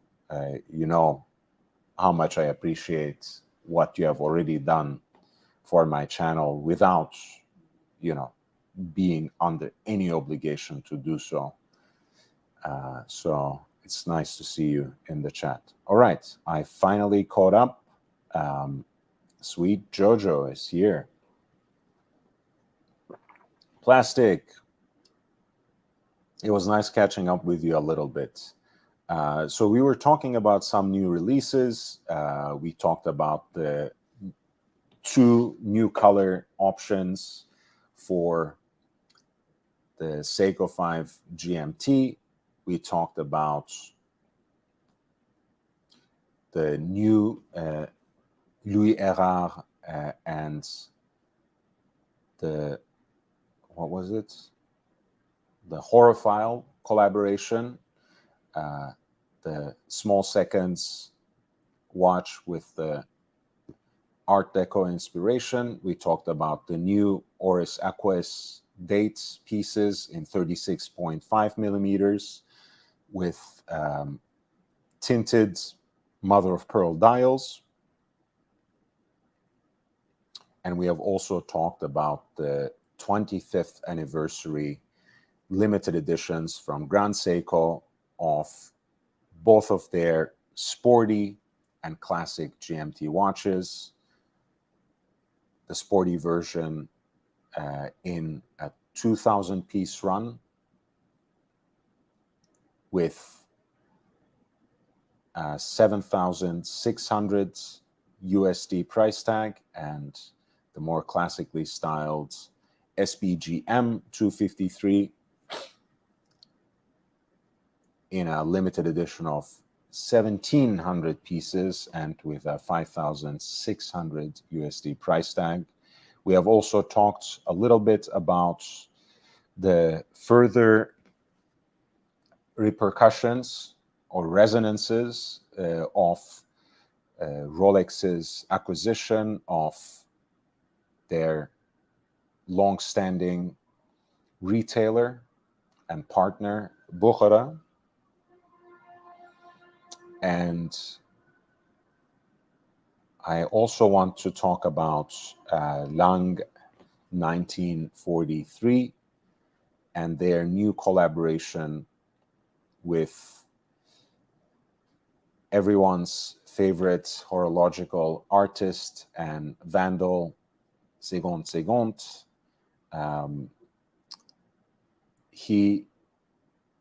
I don't always love his designs and interventions, and here, out of the two models, I like one and I don't necessarily appreciate the other, but as always, I love his humility and sense of humor. This is how he introduces himself on his own website. I vandalize other people's products only because I failed at building mine, and this is his self-portrait. So I really appreciate that level of self-deprecation and self-awareness. I find it actually excessively charming. And I actually love the fact that they took this very traditionally designed watch as a basis to release something funky, something different, because they have the Field Watch Edition 1 for everyone else who appreciates that old school trench watch, field watch, or even a simple time-only pilot's watch aesthetic.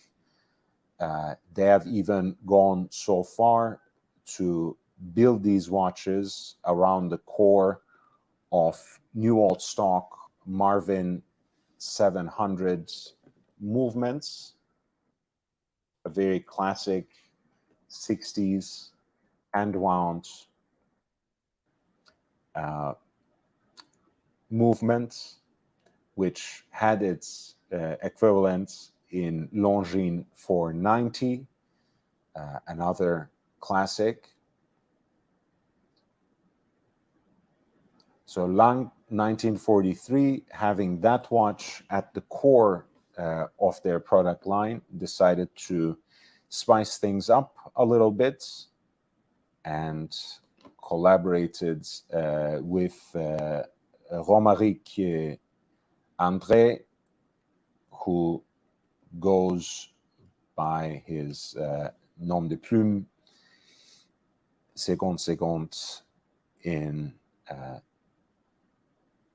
the horological space and on social media. This is how they are introducing their collaboration as a duet of genius. Romaric André, known in horological circles as Segond Segond, is a French creative talent whose transformative touch has redefined the concept of timekeeping aesthetics. Usually, he introduces these pixelated emoji and emoticon-like figures onto the seconds indicator of the watch, which is really the case here as well.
Can you guys hear me now? While I fix that, while I change that, um, let me see.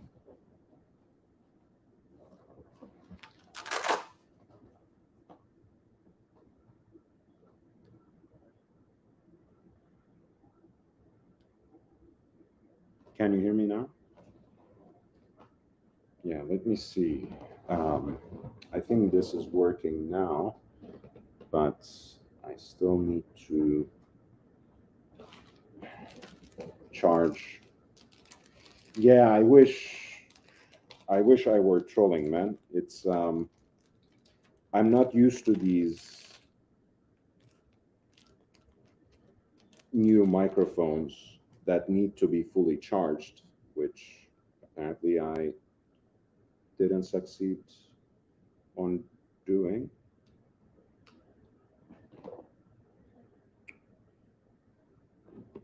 Uh, 1 second. Where's the one that?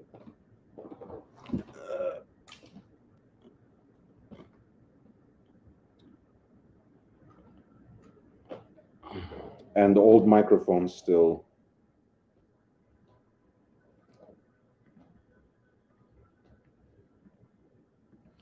All right. Can you hear me now? 1 2 1 2. Should work. Okay. Yeah, the new cable isn't coming yet, so I have to somehow play around with this. All right. So coming back to this design, this is a collaboration by Lang, 1943, and Romaric André, the French designer who goes by the moniker Seconde Seconde. He has a very quirky approach. Some designs that I genuinely like, even adore, others that I completely detest and want to forever stay away from. I think the two pieces that he designed for this release stand at two ends of that pole. I really love one of them. The other one I can barely suffer. But in each case, I really appreciate the humility, the self-deprecation, and self-awareness that guides his work. After all, this is the designer who introduces himself on his own website in the according fashion. I vandalize other people's products only because I failed at building mine. This is his ironic and self-deprecating self-portrait, and I really appreciate that particular approach. When it comes to this particular design, it takes as its canvas the core of the Lang 1943 brand, which is the Field Watch Edition 1. But apparently, in this collaboration, they have given Seconde Seconde a carte blanche, which allowed him to express himself as fully and as independently as he could. Lang 1943 is a German founded but Swiss-based and Swiss-made watch brand. It aims to carry forward the legacy of Gerd Rüdiger Lang, who was the founder of Chrono Swiss,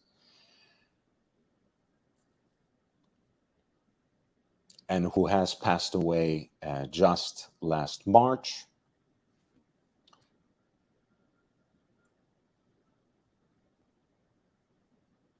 The Field Watch 1, I think, is a great expression of a simple field watch, trench watch, or even time-only pilot watch aesthetic. I think it's extremely compelling in its standard version of the Edition 1. Just to take another look at it again. Powered by the classic 60s hand-wound movement Marvin 700, which also served as the base of Longines 490. And they have provided that movement as a canvas for Segond Segond to come up with his transformative concept.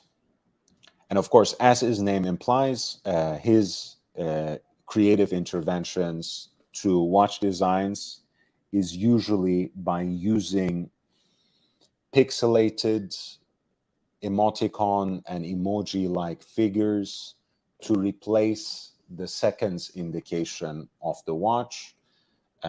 As I mentioned before, sometimes they are extremely creative, really lighthearted, and very funny to me. Otherwise, other times they don't necessarily make sense. But overall, I really like the lightheartedness, the sense of humor that guides the entire endeavor.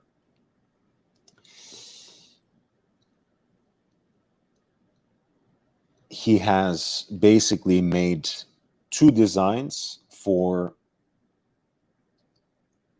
them.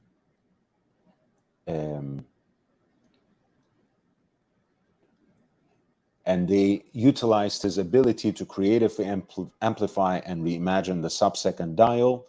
It may not be known, but the design imposed by Romaric of the hand had various impacts, forcing the engineers to rethink few steps, being 50 times heavier than the traditional hand of any standard watch second hand. So in addition to expressing a different kind of aesthetics, the different designs of the subdials of these two watches was also a technical question for the brands, and they have succeeded.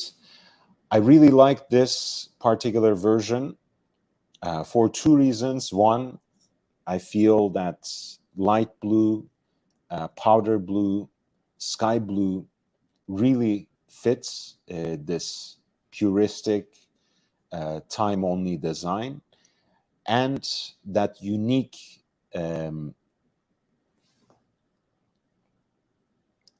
sun-shaped seconds hand saves it just from being a generic hype-colored dial.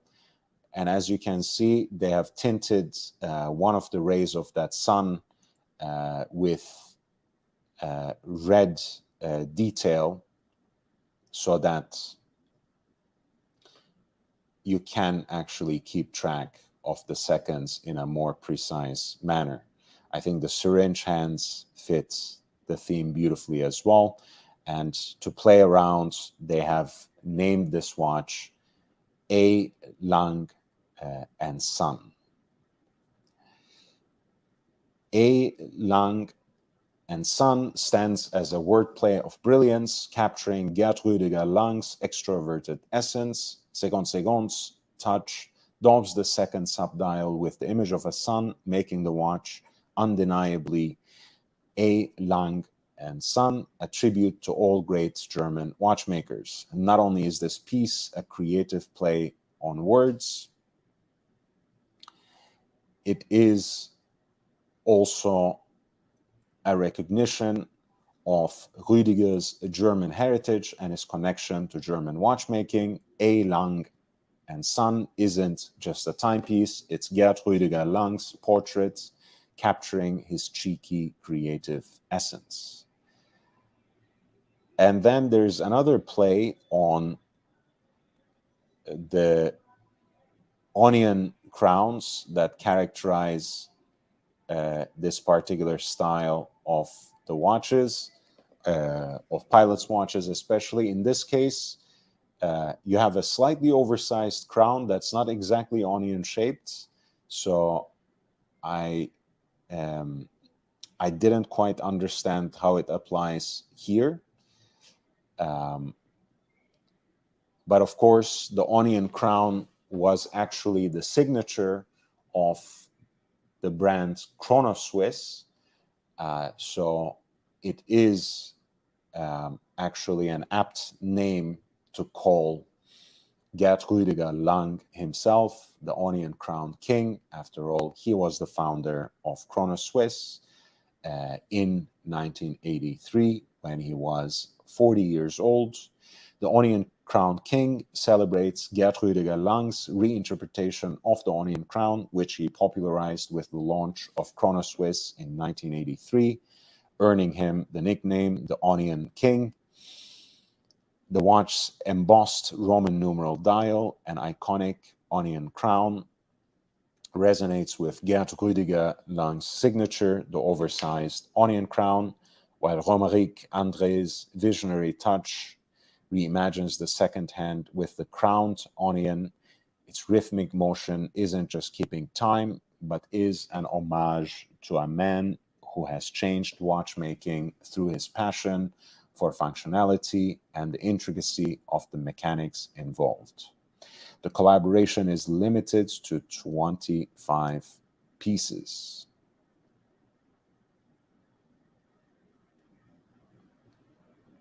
So both of the designs, both the Onion Crown King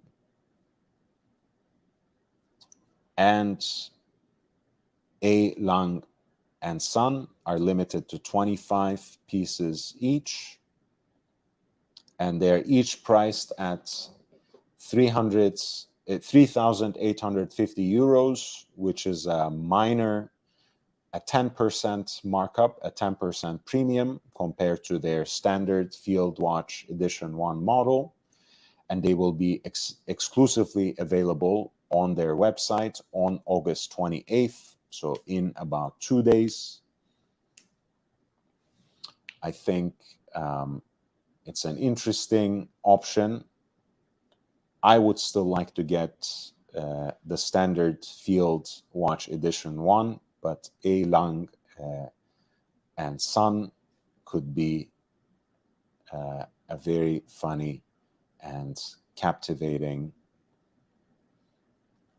alternative as well. And there we go. We have the standard Field Watch version with a more traditional oversized subdial for the small seconds with a crosshair detail, generous application of superluminova with the look of an eggshell patina that's not overdone, that's not contrived, even though the vintage inspiration is there. The silver burst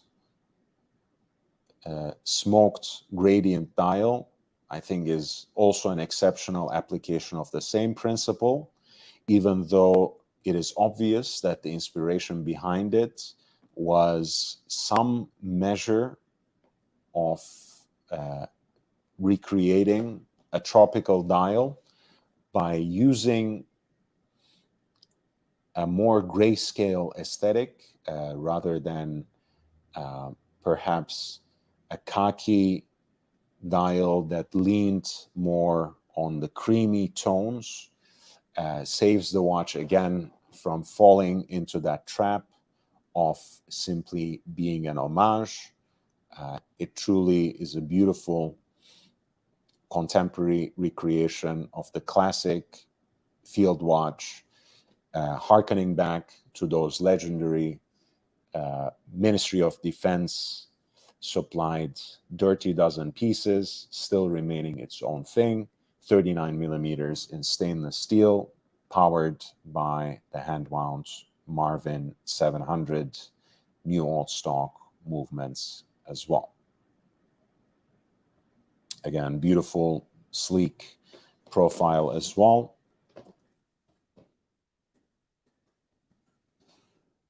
Is only 8.4 millimeters.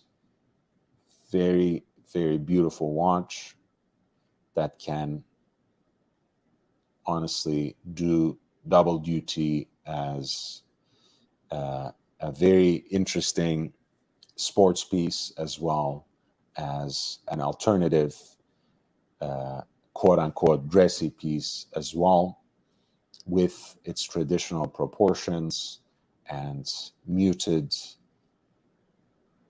puristic design. A great everyday wearer ostensibly.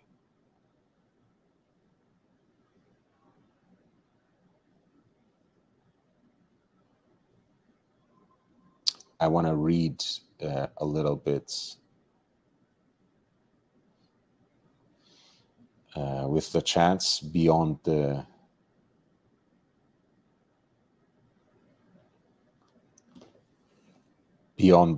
people reminding me of my technical difficulties. Let's see. Frank and Honest says, out of curiosity, when you retire and focus more on your channel, will you adhere to this time slot? I will keep this time slot, but do more. I think I will probably do at least 5 days a week. I will do like 12 to 2 or 1 to 3 or 1 to 4, and then probably 6 to midnight or something like that. Vice versa. But I will try to have an equal measure of just putting a lot of work into live streams on a regular basis, and use the time that remains to produce better videos, produce better content, build a reliable archive of 10, 15, 20 minutes long videos.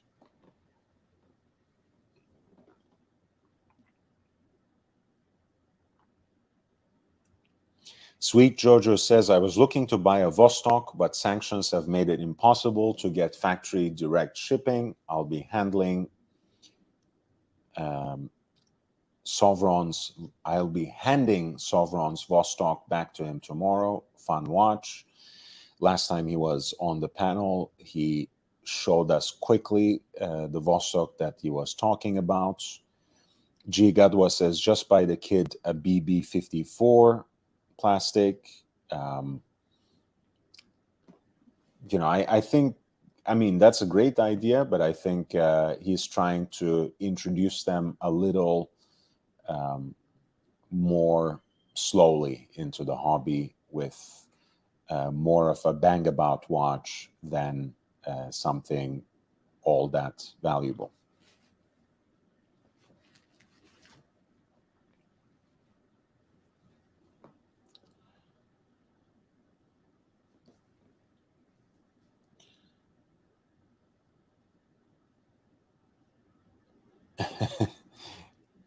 Yeah, things have gone cactus and pear-shaped for a minute there, so I appreciate you keeping me honest. Please hit the like button for the entertainment. But yeah, I was having a lot of fun, man. I was having a lot of fun, and you didn't get to share any of it. It's really a shame. And I wish I were trolling. It's just the cable for my usual microphone is screwed, and the Bluetooth stuff, of course, needs charging. And since I'm still not used to it, I'm just adjusting to it. So hopefully this will last until the end of this live stream, which is about to conclude. Of course, if you want to squeeze in any last minute questions, feel free to send in some super chats. If you have any demands, any interventions, feel free. Thomas Broadbent likens Segon's designs, the Van Gogh of watch design with 2 ears, Solarius. Is this similar to a traditional Hanhart? Perhaps you can say that. Again, ultimately, I think they are very much their own thing. Obviously, they do have a German inspiration, so they share at least that spirit with Hanhart and similar brands. They are very much their own thing. First of all, they're not a real German brand in a sense, since they are produced entirely in Switzerland. However, the design aesthetic is there, the inspiration is there, and ultimately, it doesn't take away from them, I think, being Swiss made rather than German. It's just a distinction I think we need to be mindful of when it comes to this category.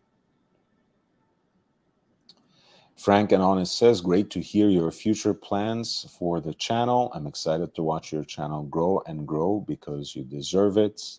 I don't know if I deserve it or not, but I will surely work harder and harder until it happens, and I think it will happen eventually.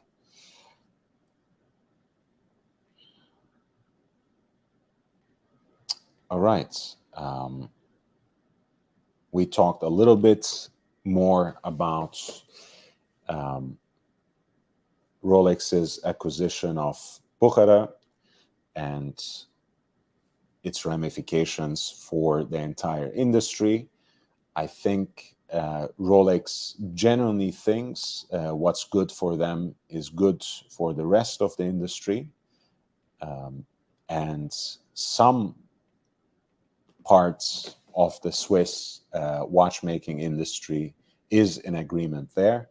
I shared with you the earlier perspectives of Cartier's CEO, Cyril Vigneron, who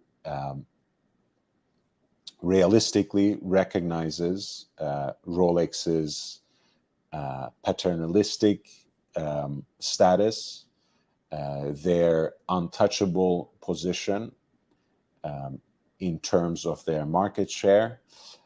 I've also shared with you Georges Kern's celebration and his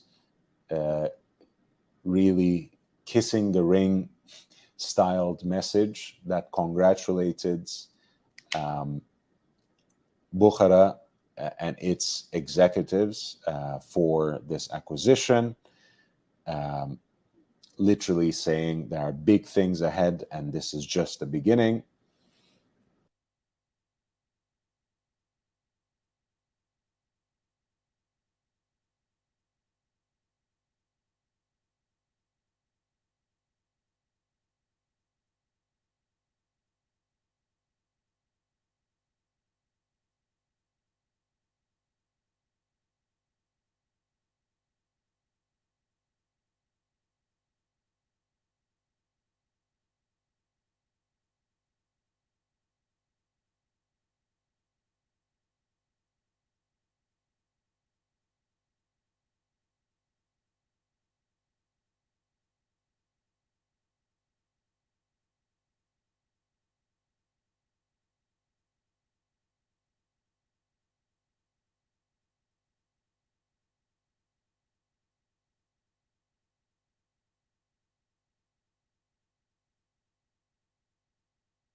Is this better? Can you hear me? Man, this is, yeah, it's not even funny anymore. But thank you, Thomas. I don't, you know, I'm not going to bother at this point.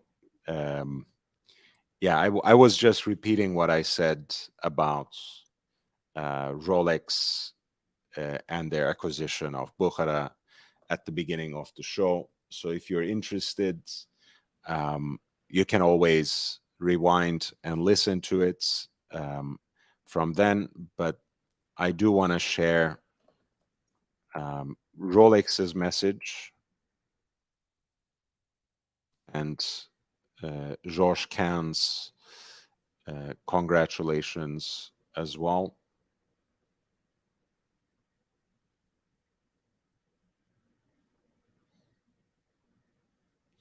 I don't think Rolex stands much to gain by alienating their established network of authorized dealers, because at the end of the day, those authorized dealers outside of Bukhara and their group still hold about 90% of their distribution. So they're not going to displace them, displease them, disappoint them short to long term. And in the same way, I think they genuinely think what's good for them is good for the industry and vice versa. This is what they say in their press statements, in their press release about the whole matter. The Rolex Group is convinced that this acquisition is the best solution, not only for its own brands, Rolex and Tudor primarily, but also for all the watch and jewelry partner brands, as well as for all the employees of the Bukhara Group. And it seems that Breitling's CEO, George Kahn, couldn't agree more. He says, congratulations to our retail partner, Bukhara, for their new partnership with Rolex. Great move and certainly a game changer.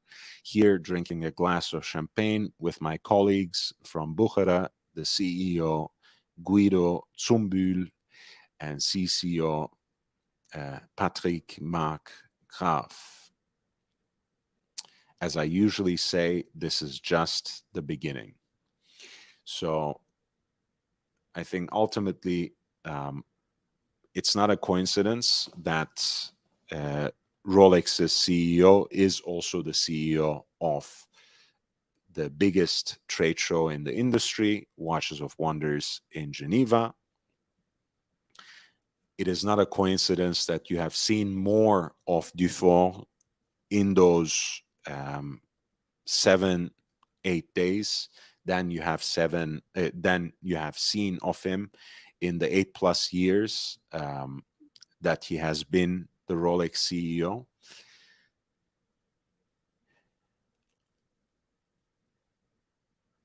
Obviously, they are very much invested. Rolex is still very much invested in gaining a tighter control, in achieving a better control over how their watches are bought and sold at retail and on the secondary markets. And considering the trends on the markets, which really prefigure the ultimate transcendence of the secondary markets, of the market, of the retail market for watches, since younger customers actually prefer those channels over and against the traditional retail channels. I think Rolex will use Bukhara increasingly to leverage a better share for themselves from that secondary markets. And they're also borrowing a page from the book of their smaller competitors in that way. like Audemars Piguet, like Richard Mille, who have really streamlined their points of retail and achieved a model that pretty much exclusively focuses on direct to customer mode of relationship, privileging a kind of luxury experience. I think Rolex will invest in some of that. They don't have the luxury to adopt that model exclusively with their current scale. But I think they will try to do some of that as time goes on. In short term, I don't think it will have much of an effect on the average Rolex customer. In long term, who knows? There can be certain incentives, certain exclusive models and experiences when it comes to Bukhara points of retail, when it comes to Rolex, but I don't think that's going to be an overnight change.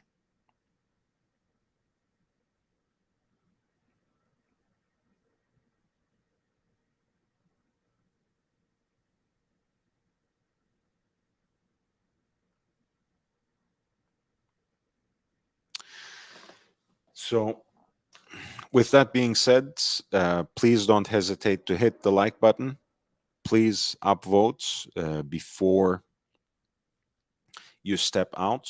Thank you again for your support, especially the original OC, Sam Davidson, Jake Brooks, and the awesome Pawan for their super chats. To everyone else for their questions, contributions, interventions, and comments from the chat. I appreciate you all, even Meech. But ultimately, I have to protect my own show. Sometimes I want to have, I just want to talk watches. And this is the best place to do that. So whenever you'd like to do that, please feel free to drop by. Be safe, stay healthy, wear and enjoy your watches. I'll see you on the next one. Hopefully, we will return with the part 2 of some of the best watches to have come out on public auction from Eric Clapton's collection. Stay tuned. I'll update you on the situation tomorrow, but in either case, I'll hopefully see you sooner than later. I'll certainly give you at least one show tomorrow. Take care.